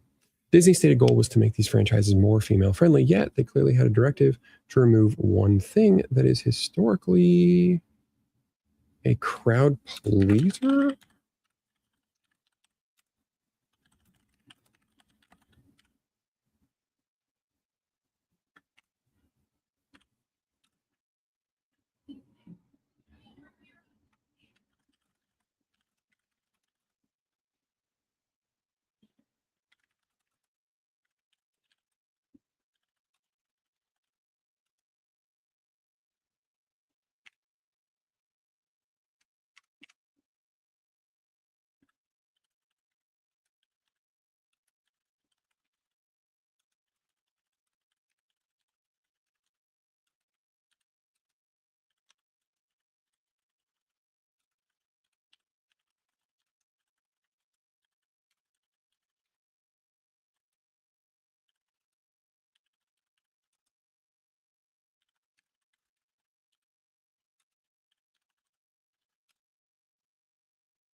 Okay. Disney's stated goal was to make these franchises more female friendly, yet they clearly had a directive to remove one thing that is historically a crowd pleaser for that audience. With the difference in their stated goals versus the obvious consequences of their decisions, the question really asks itself, who are these movies really for? So then all we need to do is finish this part here, which I'll get some female input for. And then we actually tie together the fact that this is prideful. Got to stay on that because I've said these are obvious consequences. We're showing that historically, we need to show historically this is a popular concept of romance. It's now exploding in books because movies and TVs don't want to do it. And then we can answer the question that's asking itself. Well, not so much who are these for, but we could just answer they're for themselves. And who are they making? Who's making these? It is career-minded, feminist-minded women who were hired as part of the big hiring push. It's not married women with children. They're writing romantasy books from their homes.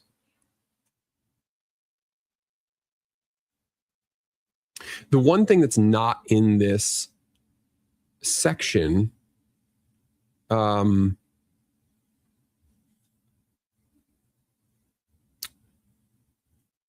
would be, what was I just thinking of? I lost it. The one thing that's not in this section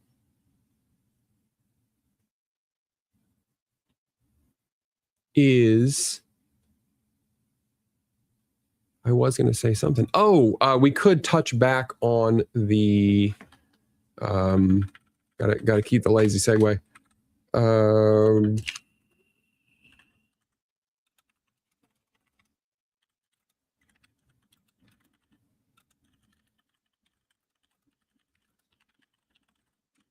I think at some point in here, I just want to mention, just sort of put that in the audience's mind of, especially around when this question asks itself, who are these movies for? Who are they making these for? The audience is clearly not going to like these. We know this. Anybody who's lived among other people at all for any period of time is going to know that a whole action franchise with no romance featuring female stars is not going to appeal to men or women. So who is this for?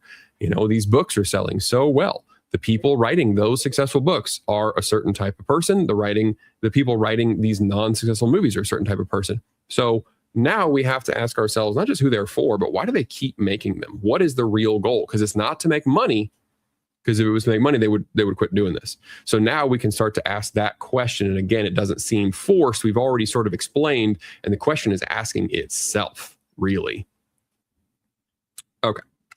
We got 2 sections done. Well, not done, but a good start. And I do think those are really solid arguments, and I don't want to make them. My goal is to not just, well, I guess I shouldn't care too much what people who are not going to like the video anyway give a shit about, but I just want to make sure the door is open for people to watch it and not instantly be turned off by like, oh my God, it's a fucking incel who hates Disney.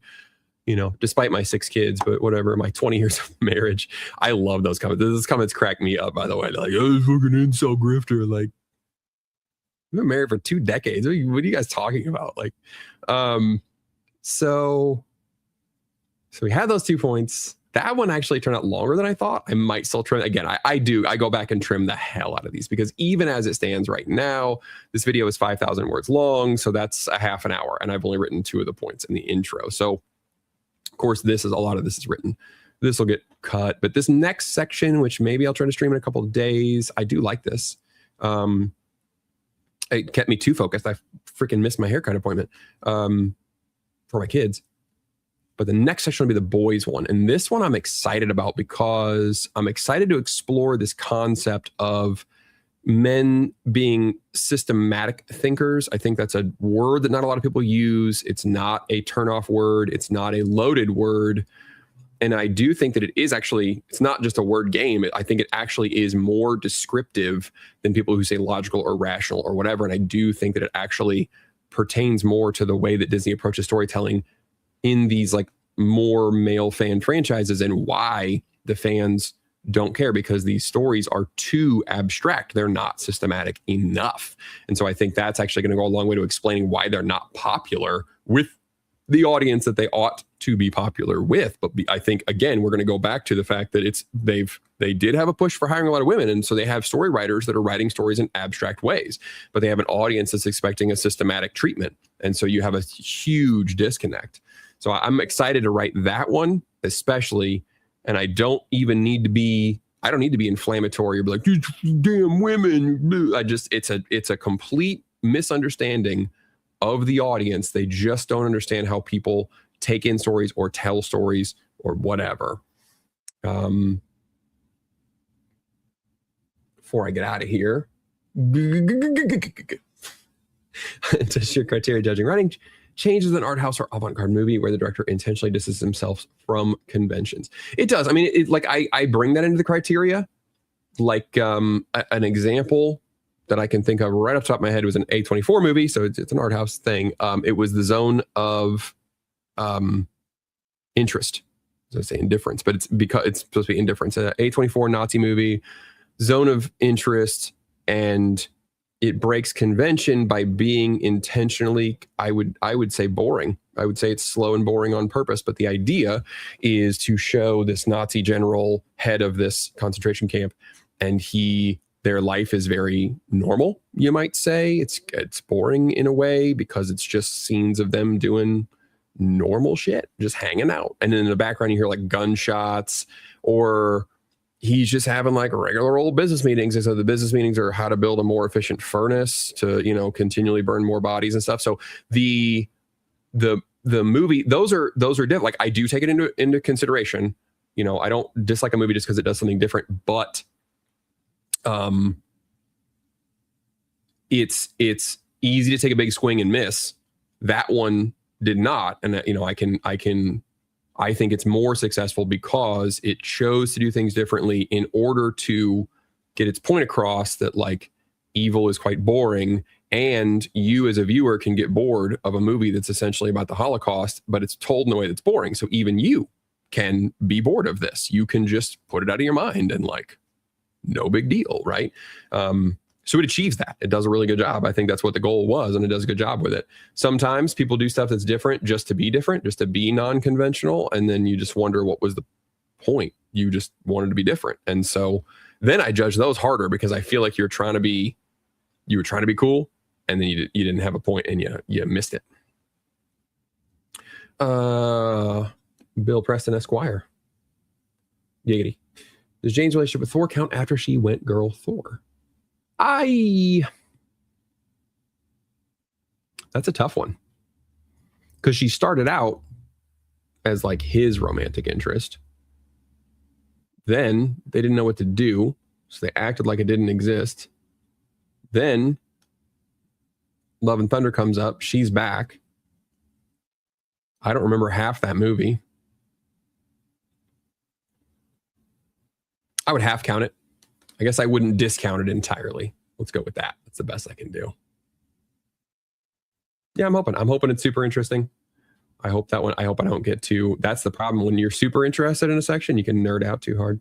But I appreciate you guys hanging out with me, writing and looking at how writing goes and offering some suggestions and talking and stuff. And this has been productive for me and fun. I hope it's fun for you guys.